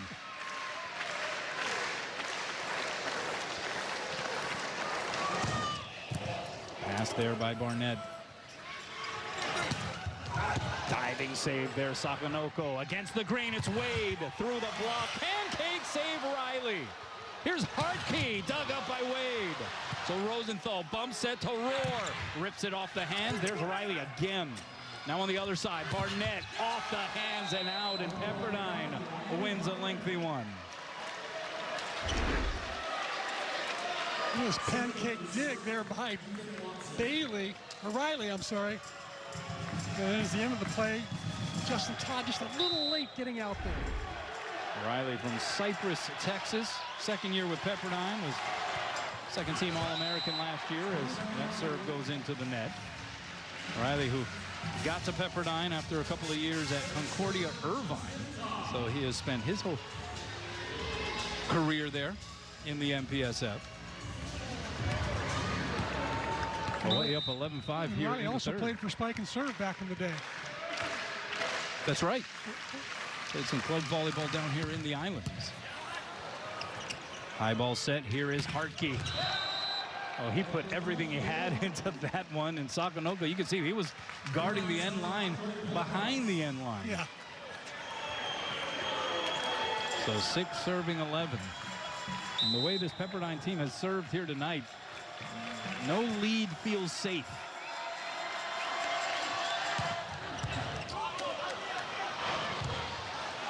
Roar able to keep it in play, and then Wade drops it down in the basket. I told you, everything in this third set is turning to gold for Hawaii. Every time they touch it, seems to go their way, including this high looper to Area 1. Kainoa Wade with kill number 4 in this set. And he has gotten some kills in very unorthodox fashion. That was about as crazy a put down as we have seen here yet tonight. 12 serving 6, and now Grant Lamore, 6'10" redshirt freshman from Clemens, North Carolina, on the floor. Good scramble here outside. It's Roar, unloads, and Hawaii continues to run away here early in the third. Well, so serving Lamare right away. He's the new player on the floor. Here's the finish of the play with Roar, who hit balls in between sets 2 and 3, by the way. So timeout, Pepperdine. Hawaii up 13-6 in the third.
the attendance number. 6,790 tickets issued. Turnstile, 5,313, many of whom donning pink. It is Pink Night, as mentioned, to show support for breast cancer awareness. Hawaii down 0-2, but despite still not really playing a pretty version of volleyball, at least by their standards, they're up 13-6 here in the third. Outside, here's Hartke, cross court, laser. He came just tearing in from the outside. Block couldn't get over fast enough. They're going too wide. Although, you know what? Sometimes it doesn't make any difference with him. He'll just go over any block. I mean, he is just trying to crush the volleyball each and every time. Back row, Louis. Block, able to get a good chunk there. So Riley bumps at Hartke. 3 blockers up. He got blocked. Gets his own cover. Down the line is Rosenthal to save. High ball set. Wade. 3 blockers against him. Sliding save by Barnett. Riley back bump set. Going to be tight to the net. Hartke got blocked. Hartke, little pirouette move. Got blocked and roofed. Kainoa Wade. Able to wave the finger. Pretty big front row right now by Pepperdine. They got Lamoureux and Hartke up front. 6'11" and 6'11". 14 serving 7. War putting a little extra sauce on that serve. Lamoureux, 2-hand save there by Greenwich. Here's Louis, 2 hands it over. Good read there by Riley. From the back row, Barnett said, forget about the soft touch stuff. I'm going to grip it and rip it, and that's what he did. Senior captain just unloaded, hitting the back row attack. No blocker up.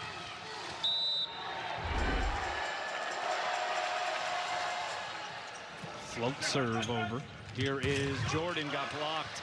Hawaii trying to keep it alive, but Greenwich sends it across. Backside, Hartke. Dug up by Rosenthal. Louis gonna try to set up cross court to Wade, and he makes it work. Oh, what a play by Sakonoko. The ball was actually drifting past the median, but because he was able to send it back to Hawaii's side outside the antenna, a little nectar, Lilikoi style to Kainoa Wade. In Manoa, we've got volleyball twice, basketball twice for you here on Spectrum Sports, and on Sunday, the series finale. The opening series of Big West play for the Rainbow Warrior baseball team against Cal Poly, with our coverage starting on Sunday at 12:45. Kainoa Wade, look at what he's done here in the third set. 5 kills, no errors. But out of that timeout, Ethan Watson able to find Travell Jordan a little high on the platform there. And nothing that Jordan could do on that save. So 9 serving 15. Hawaii trying to extend this match. Full Hartke to serve.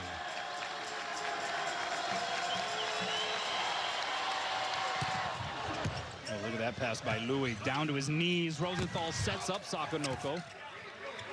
Lamoureux off of the block ricochet. He gets blocked. Great cover by Riley. Hartke from behind the line. Tread able to pop it up in the air. War sets up Wade against a double block. And Kainoa Wade has entered the unstoppable zone here in the third. How did he get through this block? Block was pretty well formed. You see 4 hands across there. I think he went a little OTT there. Reaching high. He is up to 13 kills. He leads everybody on the court. He's hitting .276. And 6 of his 13 kills have been in this set alone. Back row.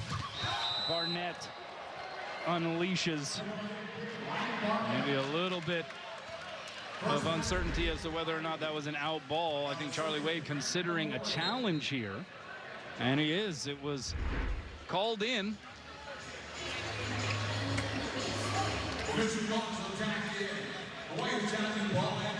So it was called in. The challenge is going to be an out.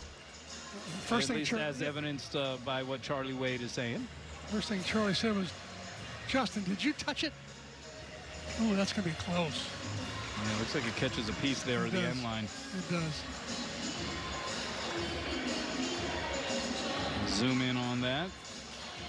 Would you say that that's Yep. Pretty clear and conclusive. Maybe not clear, but at least pretty conclusive. Yeah. Hawaii hitting 500 so far, error-free here in the third, but we saw them relinquish a 5-point advantage in the second set. And what we have also seen, some pretty significant swings in the momentum that have gone towards Pepperdine by virtue of some of these challenges. Usually it has been them challenging and winning. In this case, it's Hawaii trying to challenge, and I'm not sure if this is going to go Charlie's way here. On the other side, Pepperdine hitting 208 here in the third. Hawaii hitting 500. Big difference in the offenses so far.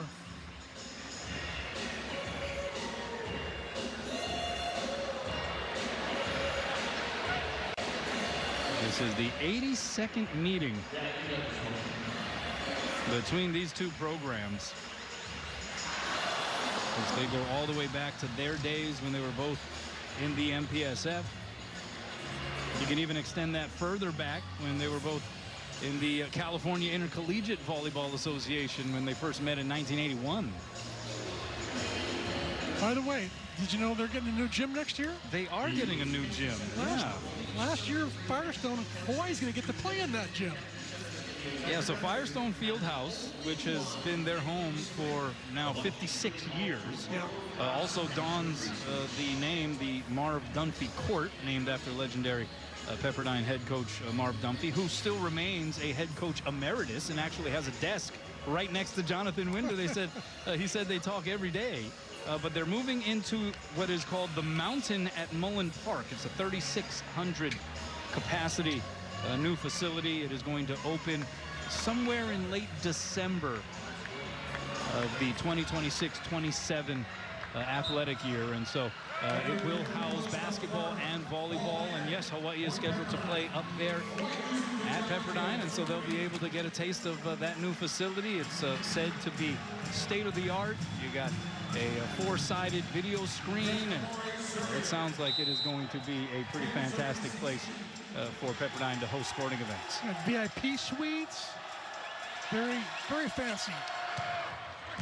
And how about that? After the challenge goes Pepperdine's way, and a failed challenge by Charlie Wade, a service ace by Grant Lamore.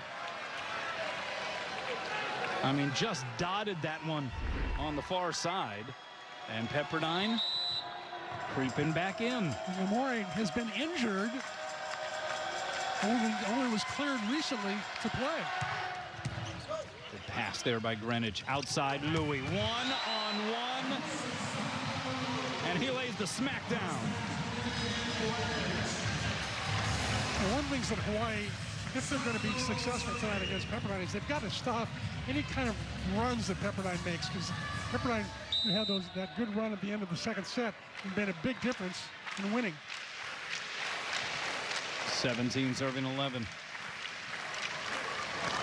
Kanoko that time got it in. Outside.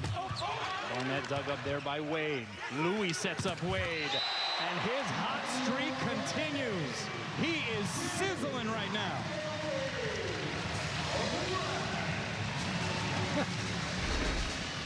Right away, just on fire. Here's a great dig to start it all off. Gets a setback from Louis and goes inside the block. They thought he was going to hit line, which he often does in that case. This time, cross court. Oh, Louis went for it. Great job by Pepperdine just to give themselves a chance, but they're not able to return it. And it's an ace for Louis Sakanoko. And that was some serious fire from the line. This is the kind of service pressure that Jonathan Winder was worried about, because his team has not played well when they've had a lot of service pressure on them and they have passed poorly. 19 serving 11. Take something off that time. Barnett with the pass. D set. And that one finds the corner. Hartke gets his 13th foot down. Hartke really, really strong the first set. 8 kills and 15 drives. Second set slowed down a little. He hit 0, 1 kill, 1 error. And then the third set, he was just recently flat-lying it as well, but that one took him over the flat line. Here's Aiden Toon once again in to serve. Rosenthal going to send it out to the far pin, and that's Adrian Rohr. And is Adrian Rohr going to be able to find some rhythm and some traction here? That's his 5th kill. He's into positive numbers, and it is starting to look a little like what we are more used to here from this group of pin hitters. Exactly, especially after last Friday's performance against BYU, where they were almost perfect, flawless volleyball. Justin Todd on the serve.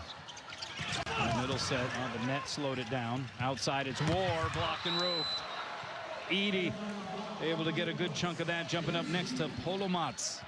Man, that was a really good block. Rohr took a nice swing, but it was just a better block. Well-formed, tight, took away his line. That was actually all Polomats. He got the gist of that, 13 serving 20. Back row, and Sakonoko goes nuclear again.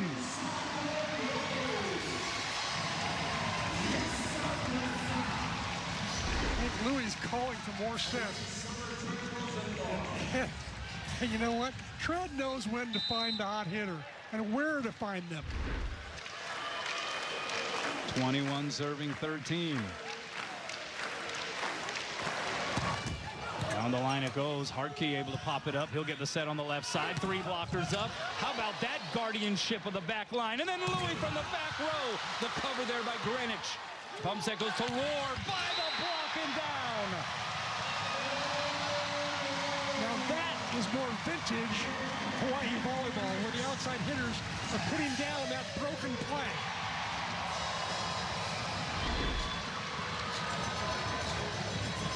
Nice cover by Greenwich. Lou with a back bump set, and Rohr finishing. Hawaii hitting 522 here in the third, compared to 172 for Pep. 22 serving 13. Back row, and Lamore. Man, he has a bright future. 6'10", rangy. 2-time AAU All-American, 3-time JVA All-American, averaging 2.6 kills and hitting 377 this season. No service error there for Barnett. And Hawaii closing in here on extending this match.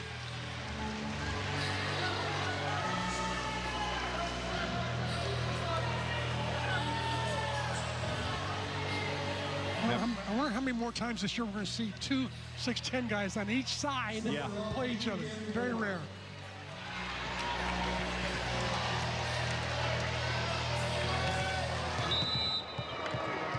Now Adrian Rohr to serve. That's a good one. Another great pass by Riley. Back row, and Barnett again tried to go with the soft touch, but that time sent it into the net, and it's Aloha ball here in the third. Hawaii trying to just avoid the sweep. That's step number 1. Now many in the stands standing up here. And that one sails long, but it remains Aloha ball. Adrian knew there were 9 more chances per set point, so no problem to take a chance. You can bust out the driver, as Charlie Wade refers to it, when you're up by that much. Daniel Devine in the game. Back to serve. Rosenthal back set. It's Wade off the hands. What a cover there. Going down to the floor. Hartke. But then Hawaii says, oh, no, you don't. And the Rainbow Warriors win set 3 by 10. 25-15. They stay alive. Have they done enough to pull the mojo over to their side going forward? This comparison, first 2 sets for Kainoa Wade, 7 kills, 5 errors, was hitting 100. And then set 3 happened, and he started to get it going. 7 kills, no errors, 11 swings, hitting .636. It can happen just like that. An amazing turnaround and reset here for Kainoa Wade in the third. It was almost like he wanted to make up for what happened in the first 2 sets. And he also got a little bit of luck on his side too. He got some breaks early on, but to make no errors, real tribute to him for those errors. He'll keep those errors down because he knows his dad doesn't like errors. Yeah, definitely, you're right. It definitely seemed like things weren't exactly still clicking early on, but they had some fortuitous ricochets of the ball, some shots that were a bit unorthodox that went down in favor of Hawaii. But that back half of that third set, C-Mac, it started to look like they had found some of that more familiar rhythm. Yeah. Do you agree with that? And how do they keep that going here into the fourth? Yeah, they were serving better in the third set, and they received better in the third set, which allowed Rosenthal to set, I think, a much better offense. Rohr, for example, had a good third set. He had 3 kills there, only 1 error. In the previous 2 sets, he hit 0-0-0. So that's what can make a turnaround if you get at least 2 of your 3 pin hitters hitting well. Sakonoko has been steady all night long, 10 kills on the night, hitting .240. But he's passed well, played some great defense as Louis, and has provided us with the usual highlight reel. It was a wire-to-wire win in that third set for Hawaii. Taking it 25-15. Will they be able to keep some of that going? It will be Tread Rosenthal to serve first here. Hawaii getting task number 1 done, and that's to avoid the sweep. Now they're going to try to see if they can push it to a 5th. They got a long way to go here. Set 4 about to be underway. Rosenthal with a good serve. Great pass there, Barnett. D-set, Hartke. And now Pepperdine goes right back to work. And when in doubt, go to the big fella, number 10. And Hartke delivers 13 kills for him. Hartke's been kind of cooling off in the second, third sets. Hit 0 and then hit like 100. Now all of a sudden he unloads on that hit. Wow. And too hot to handle even for Greenwich, who has 8 digs. By the way, Tread Rosenthal season high 10 digs for him. Back row, there's Louis. And that pick has been very active here for Hawaii in the last set plus. It's a tough set to block because you have to block the middle attacker in the front row and block the middle attacker coming out of the back row. Moore loops it over. Pass a little tight to the net. One hand set. Ricochets around on the Hawaii side, and a free chance here for Pepperdine. Outside, Hartke. Dug up over the net by Rohr and out. Is Hartke now going to take over? That seems to be the indication early. He's just unloading, getting laser beams out there. 37 attempts now for Hartke, 14 kills. Pass by Greenwich is a good one. Oh, the middle set way too low there for Travell Jordan. And he hits it into the twine.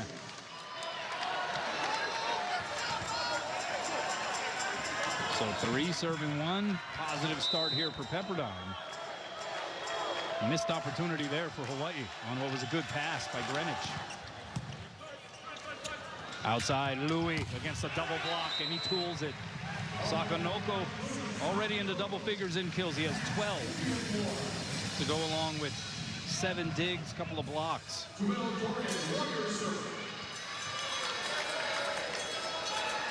He's just had a good all-around game. Pretty steady passing tonight. Great back row defense. Oh, Pepperdine out of system. Gomez from off the net, and he makes it work. Finds the smallest of seams there in the Hawaii block. That was amazing. The Hawaii block was not pressing over the net. They left just enough room for Gomez to fit the ball there. I mean, that was like throwing a key into a keyhole. Yeah. Middle set, oh boy. Bouncing it is Justin Todd. We'll see if these two offenses start to line it up a little more. Now the passing seems to be better on both sides. Kainoa Wade. Good serve. That's going to be an overpass, and it's blocked. Fred Rosenthal goes off of Polomatz, but it falls down on the Hawaii side of the net. And they're going to say it was a back row attacker there because Polomatz, a back row player, couldn't challenge as a blocker. Polomatz is going to try to say that he was flat-footed, but Fred Rosenthal arguing his point.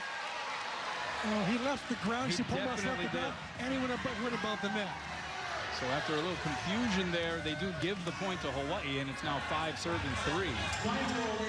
Polomatz, to his credit, tried to sell the fact that he was still down on the ground with his hands raised. But yeah, once you leave, you're considered challenging on the block, and that would be a violation as a back row player.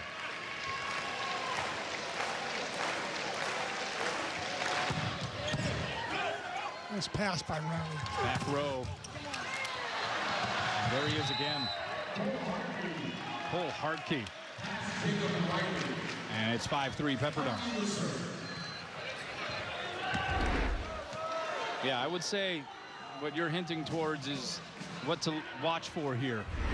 Buckle up for some heavy Cole Hartke. Heavy dosage of Cole Hartke. Artillery. Yeah, that too. These are no longer RPGs he's sending out. They're bombs. We're trying to figure out the score here. 5-4, I believe, is what the score should be. There's some confusion after that point reversal. And it says 5-3 in the arena, thus on our lower third graphic. But I think they should correct that to Hawaii with 4, Pepperdine with 5.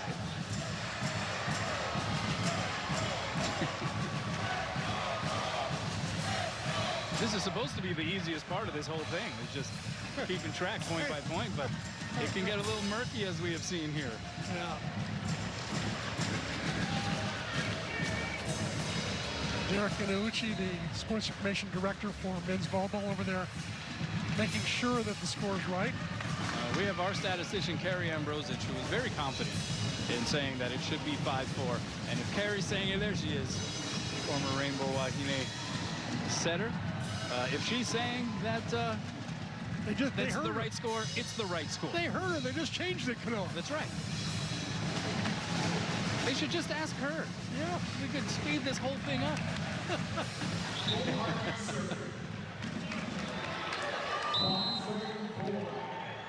So here we go. Everything seems to be in order. And it's Hartke getting ready to serve for Pepperdine. We're in the 4th. Waves up 2-1. And a service error there for Hartke. You wonder, Kanoa, the match goes on longer and longer. Hartke's already had 38 swings.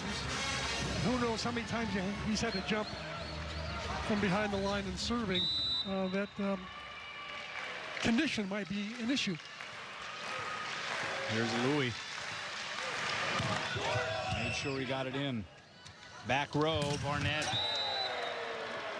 You load up on Hartke, you keep an eye on him, and then all of a sudden they just go to their first team All-American from a year ago, Ryan Barnett. Also their captain and leader.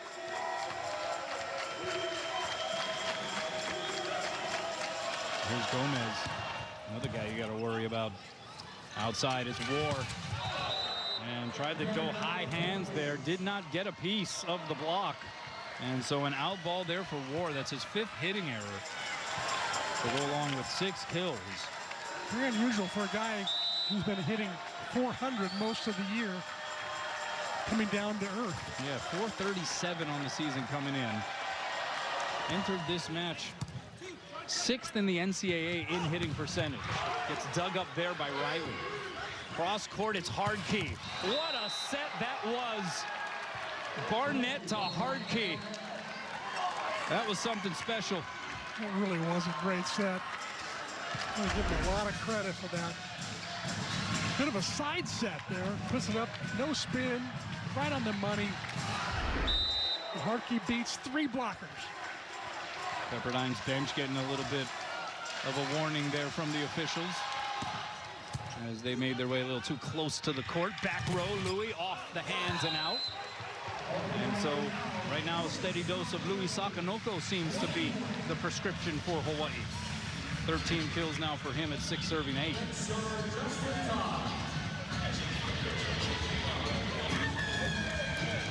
Yeah, you talk about Adrian Rohr and the hot streak he's been on, has hit 500 or better in 3 of the previous 4 matches coming into tonight. That's why this is such a surprise tonight. Jacob Riley's been doing a heck of a job in serve receive. Hartke had to take a little something off, dug up by Todd. D-set Wade. And that was a missile. Yeah. Riley in the back row, there's a great dig by Justin Todd. Watch Riley in the back row. He's lined up correctly, but just can't handle it. That thing arrived way too fast. 7 serving 8. Another great pass, Riley. Here's Hartke, blocked and roped. Adrian Rohr next to Travell Jordan putting up the stop sign.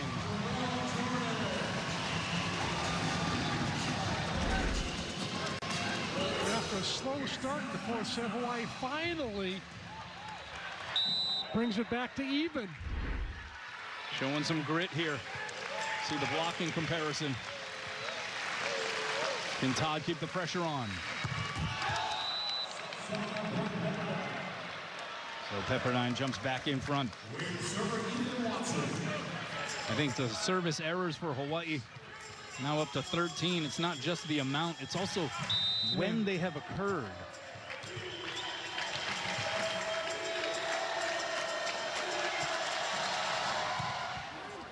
Pass by Louis. Outside, here's Rohr. 1-on-1. And a good decision that time by Rosenthal to set things up for his outside pin hitter.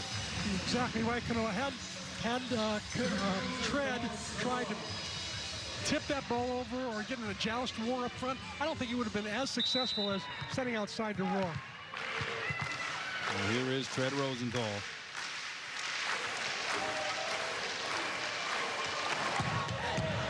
Forces an overpass. It'll be played by Jordan.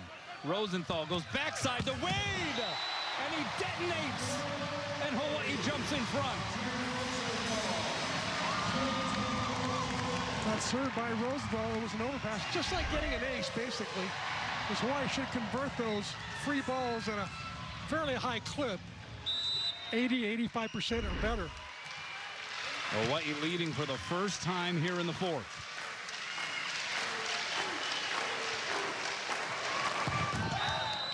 Another service error.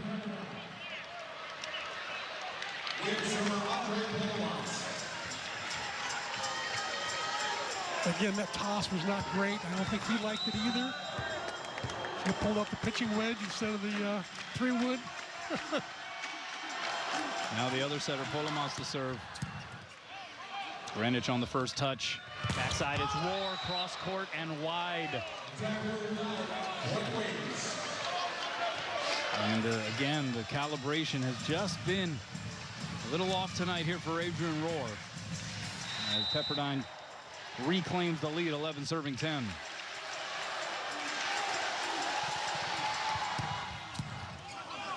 Long run here for Rosenthal, goes against the grain, back to Rohr. And how about Tread showing a little trust in Adrian? Yeah, they call that a repeat. You know, after your hitter has made an error, you go away from them because they made the error and the other team's going to think that? Or do you repeat and go back to them and show the trust, as you said? Clearly, that was a great set. A good swing by Adrian. It's a good serve. It's an overpass, and it is plopped down there by Kainoa Wade, who continues his tear up to 17 kills. Remember when he was hitting negatives earlier this evening? He's now up to 353. Wow.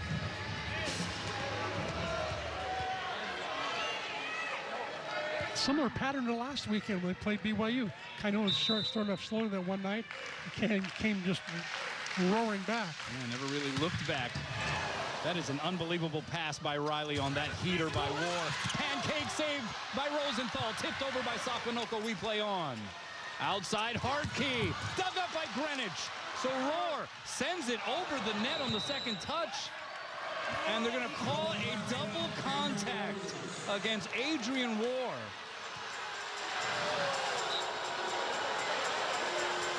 And there was, I think, Roar was putting it over what looked like on 2, but in fact, I think there were, on the dig, there was like multiple contacts on the dig. Yeah, there must have been a ricochet there that he saw, or at least thought he saw. Exactly. For him to go try to send it over like that.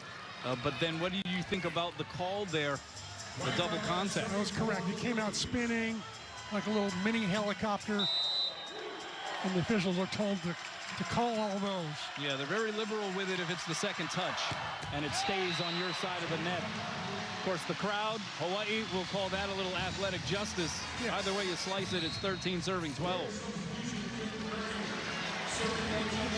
And here's Finn Kearney, the 6'5" sophomore from Phoenix, Arizona.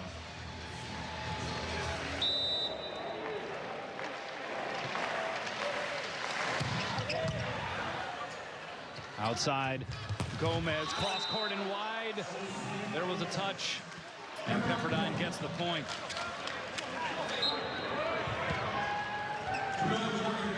And I tell you what, there have been some really strong performances from some of these Pepperdine hitters, but the unsung hero is Jacob Riley in serve receive. He has been dynamite. Especially that last one. Kearney really put up a good serve. Riley popped it right up. Here's Hartke. And he's able to push it off the block and down. They're going to say it didn't touch the block. So a point for Hawaii, and I think we're going to get a challenge here from Jonathan Winder. Hartke immediately looked up at the R1 Mark Nakashima, asking for the touch. Did not get it. We'll see if we can see it here.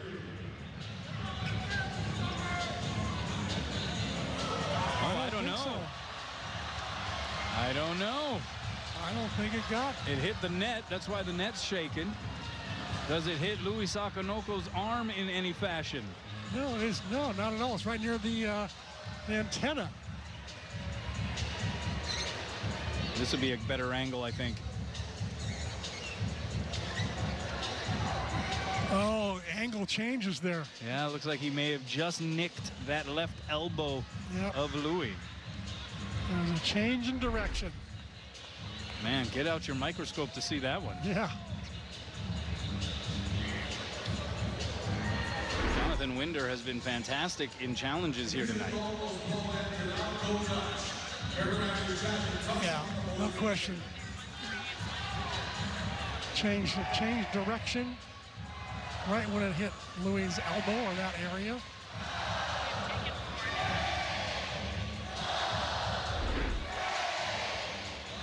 They've already won 3 challenges. Remember, Wayne Lee's not using the same camera as we are, so he may have.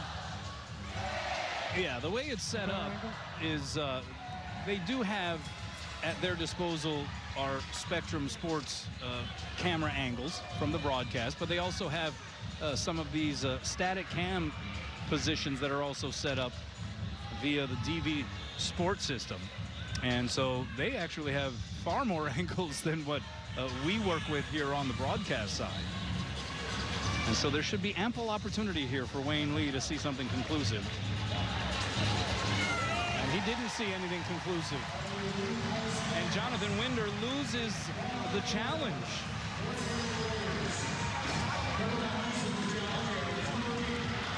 Huh. What do you think, C-Mac? I think Jonathan Winder's got a case, obviously, but also the first 2 angles we watched, I thought there was no touch at all. But the third one I saw, just so slightly, but I agree with you. I thought there was a touch there, and now Pepperdine will refer to that as athletic justice. The volleyball gods will balance it all out. Yeah, that's right.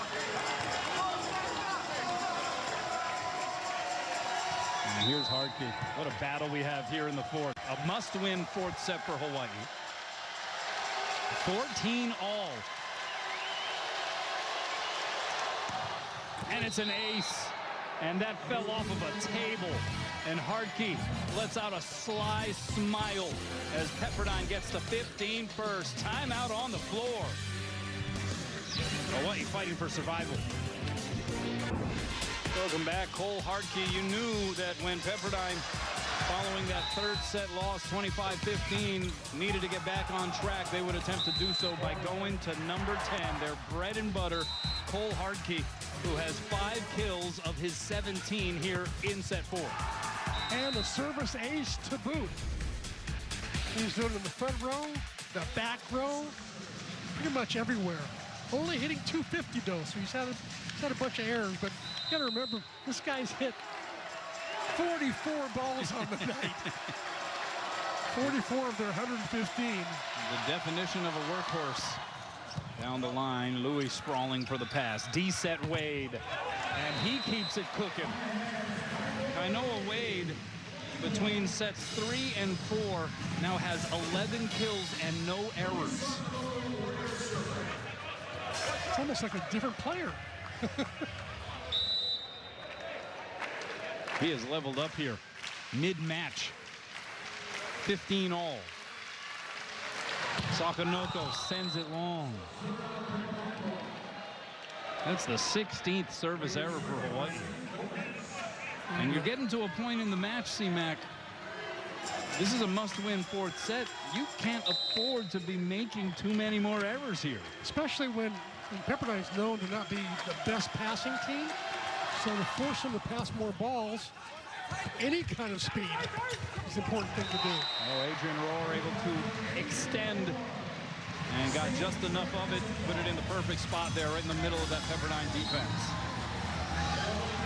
2 offenses showing up here in the fourth set. Pepperdine hitting 462, Hawaii 467. And how about this for a service sub? Magnus Heddervik, the 6'7" freshman from Stavanger, Norway, playing in his 7th set of the season. A backup setter. Puts it in the net. Might have been a little nervous. What do you think? I mean, you talk about coming off the bench cold. He hadn't played in some time. Charlie Wade, perhaps a teachable moment, talking to his freshman setter. The future of this program in many ways. Hawaii's had some good experience with Norwegian setters. Of course, Jakob Tella did pretty well over here. Outside, War tried to go with the left hand, and Andre Polomats wasn't having it. Pepperdine jumps up 2, 18 serving 16, and things are now starting to feel quite anxious for the fans in the building. I think a timeout would have been good right here. Let's see if Charlie's going to call one. Maybe not. I guess not. Zach Chapin. Got a good serve in that time. Sakanoko handles that one. Middle set, Jordan gets it down. 4th kill for Jordan. And now it's Tread Rosenthal to serve. A double-double performance for him tonight. 40 assists, 12 digs. Got his 100th career ace earlier in the evening.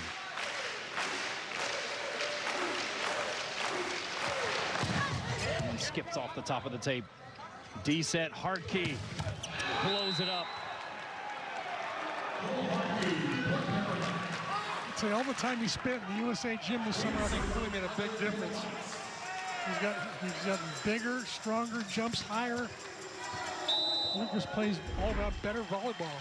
No wonder he's a candidate for Player of the Year. What do you think about the prospect of him maybe being a future Team USA Oppo? Absolutely.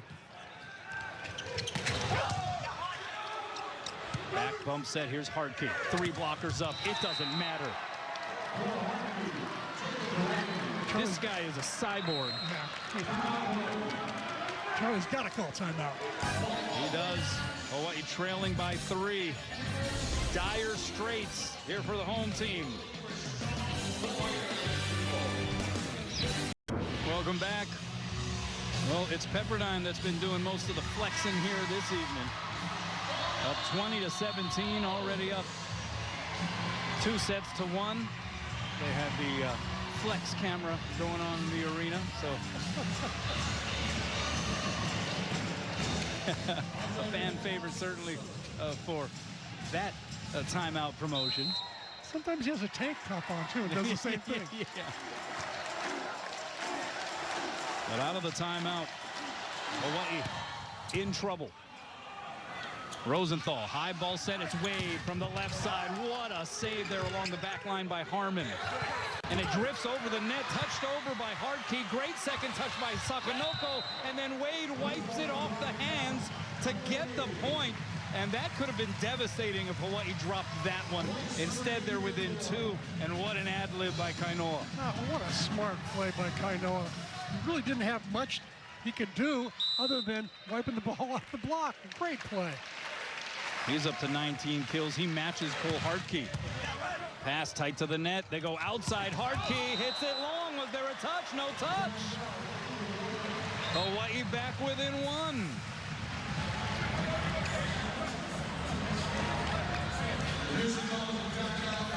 Scoreboard shows 20 all, but I don't think that's right. I think it's 2019. I think they gave Hawaii 2 points there. They are going to challenge this, are the Waves. Jonathan Winder making Wayne Lee work tonight. But they are going to challenge the no-touch call.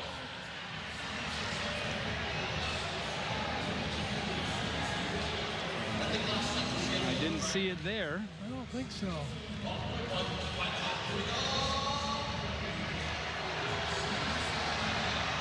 If anything, would have been Kainoa's right hand.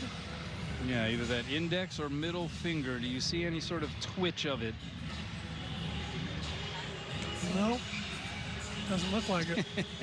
I mean, what we all turn into when it comes to these reviews. I know. And then there's always the joke about that. You know, that really isn't that clear, but you know, I think people with astigmatism, people with astigmatism, it's perfectly clear to those people. Yeah. We need them doing the color play. I'm not sure if I can believe what I think I saw right there. Oh, too funny. And poor Wayne Lee. I mean, we're all doing it, and you know, it's not our opinion that really matters. It's Wayne Lee's, and he has to check this thing out as closely and extensively as possible. I don't really see from that angle any sort of twitch of the finger or anything that would certainly conclusively dictate that there was a touch. We haven't seen it yet from the angles that we have. It does not look like there's a touch at all. So Jonathan Winder's been pretty good at his challenges tonight, though. He had 3 early ones in the first 2 sets, and then only missed that one that he really should have got his fourth challenge, too. We have a verdict here. Survey says he calls the touch. What? I'm shocked. Wow. Shocked. Kainoa turns to Travell and says, hey, did you touch it? I didn't. Huh. That was peculiar. Pepperdine will take it, though, for sure. They're now up 3, and another late-stage challenge that goes their way in a crucial spot. Right side, it's Wade.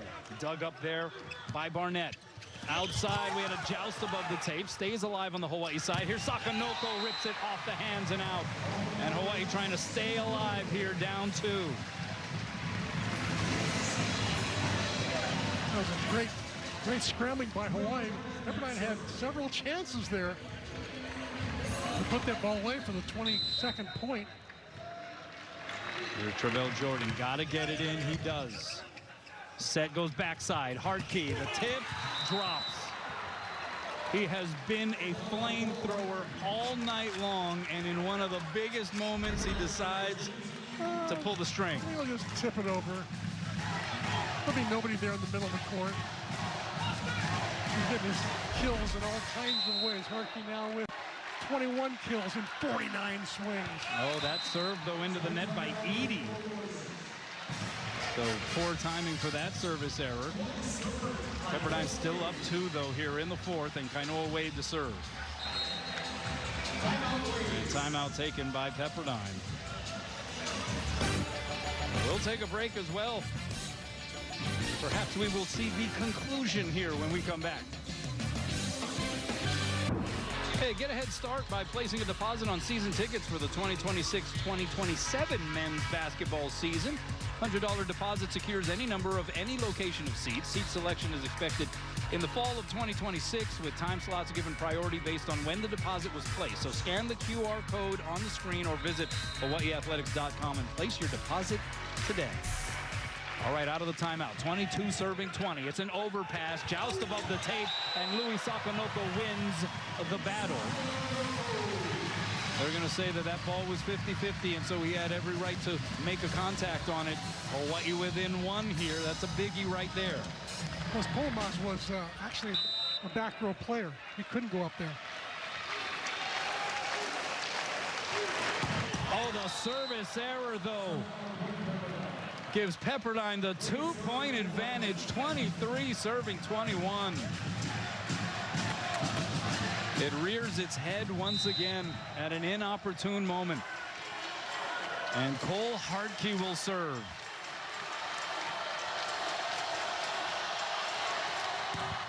Down the line and wide. And I think we're going to get another challenge. So the call on the floor was out.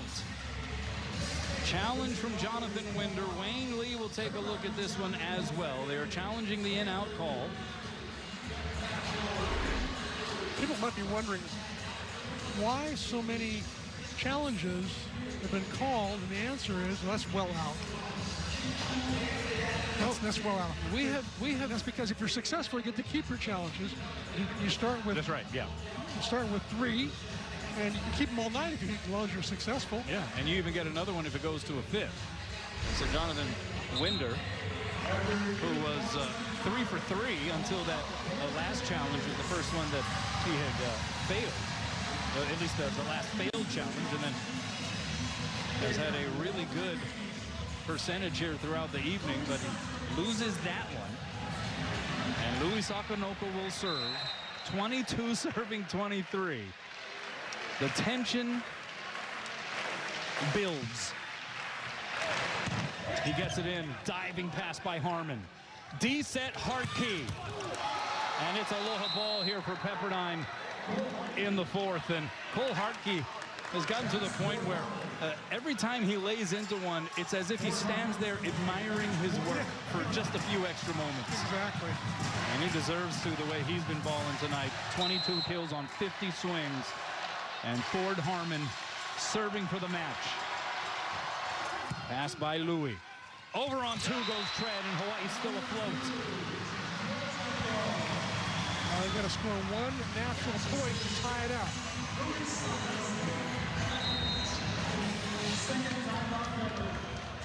Timeout taken by Pepperdine. Jonathan Winder, quite the chess player as a head coach as well. He is making sure that he does not give Hawaii any room to build any kind of further excitement in the building or momentum. He wants to stifle and stymie all that stuff. It's like icing the kicker. He's icing Justin Todd right now. 100%. All right, let's check in with Ryan. What you got? Hey, thanks, Kono. Well, a lot of pressure, but Hawaii's trying not to apply too much pressure on Justin Todd here. The middle blocker is the next server. Todd at times has really shown that he can be a great server for Hawaii, but at times has struggled in crucial moments. So the Hawaii coaching staff trying to find that balance of trying to exhort him, but not put too much pressure on him. And again, there normally is sometimes in this situation a serving sub that comes in, but Hawaii choosing to go to Todd to serve this ball. For Pepperdine, a lot of eyes obviously on Hartke and Hawaii's blockers right now, trying to find a way to stop the opposite where they think this ball most likely will go. Back over to you guys. Hey, thanks a lot, Ryan. You saw Justin Todd sort of being left alone there with his thoughts. I mean, you want to talk about pressure as a collegiate volleyball player? This is it right here. You know, a lot of people argued early on when the rally scoring first came in to not have the last point of a match ever be resolved with a missed serve or something was, yeah, a missed serve. Like make it a true point. Exactly. Was one of the debates, right? Exactly. So Hawaii's got to earn a true natural point right here. Pepperdine has got to get inside out. It's Aloha ball. Hawaii's 11-match win streak on the line. JT to serve. Cuts it and drops it. Are you serious? That is the opposite of what we've seen him serve this year. I don't think I've ever seen him pull the trigger on that. How about that? Amazing. Normally he hits the 70-mile-an-hour heater, instead the 5-mile-an-hour ace. And it's deuces here in the fourth, just like it was in the first. 24 all. Get it in again. Outside it goes. This is Barnett. And it hits the pin. And it's Aloha ball for Hawaii in the fourth. Pepperdine out of timeouts.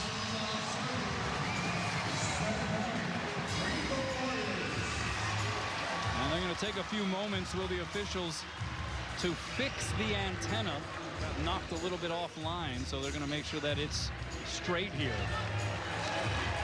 But Hawaii behind one of the more clutch serves you will see from Justin Todd with the Cuddy ace. Able to put Hawaii in position, forcing the hitting error. There, another look right in front of the diving Ford Harmon. And now it's Hawaii trying to force a fifth. And into the net it goes. He tried to cut it again. I think going straight away would have been fine there. Just anything in. That is the 19th service error for Hawaii. But Justin Todd still getting some aloha from his teammates, keeping this team alive here tonight. Watson the float serve. Rosenthal sends it out to Roar. And he's able to bounce it off with a Terraflex.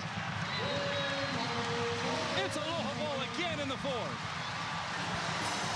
It has not been Adrian Roar's night. And yet right there, he's able to unleash for his 10th kill. And now it's Tread Rosenthal trying to send it to a decisive fifth set.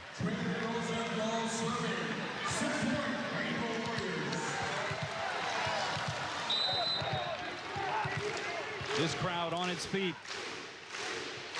Aloha ball in the fourth. Good pass, Barnett. D-set, hard key. And there he is again. He is something else, I'm telling you. I mean, you run out of superlatives when trying to describe what this guy has been this season and tonight for this Pepperdine squad. 26 all. Polo Mats to serve.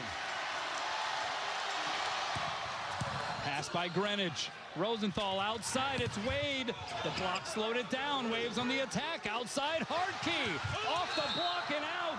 Point Waves, and they have Aloha ball for the match.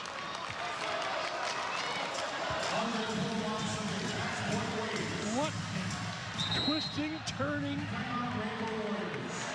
Yeah, you want to know series of events. You want to know about twisting and turning down the stretch. How about coming up is going to be the third match point for Pepperdine, who's been able to fight off 2 set points for Hawaii here in the fourth.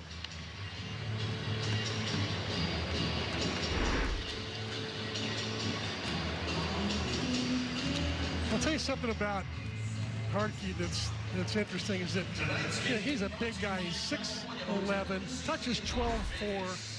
But he doesn't rely all on his, big-time cross-court swing. He's got the line shot. He's got the tip to the middle of the donut.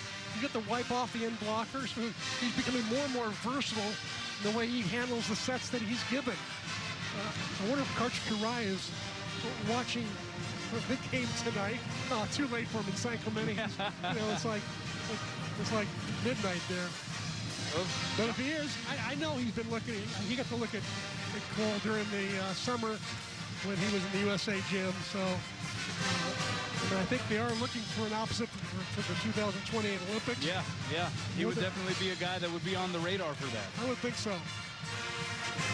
And you look at him, 52 swings here tonight. He doesn't look like a guy that's attempted 52 swings.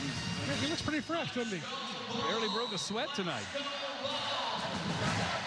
I don't even think his hair's wet. So out of the timeout, Hawaii back up against the ropes once again. Aloha ball for the match for the third time here for the Waves. Competitive fourth set. Deuces for the second time in this match. It's Polomats. Sends it out. And we play on 27 apiece. Roar, one of Hawaii's best servers, back on the line.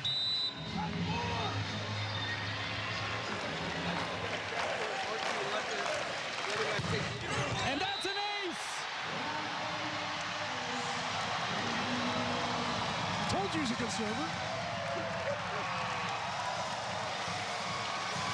And again, a guy who has not had things go too smoothly for him tonight. But here he is in a big spot. Aloha ball to force a fifth, and he sends it out. Pepperdine had 4 passers that time to counter the prolific serving of Adrian Roar, but maybe he didn't like seeing 4 guys there serving, passing his serve. We're tied for the 16th time here in the fourth in what has just been a topsy-turvy roller coaster ride. Barnett, and it's an ace for him. Cross court and down, and just like that, a 4th opportunity at match point for Pepperdine. His first ace of this set, second of the match, now for the match.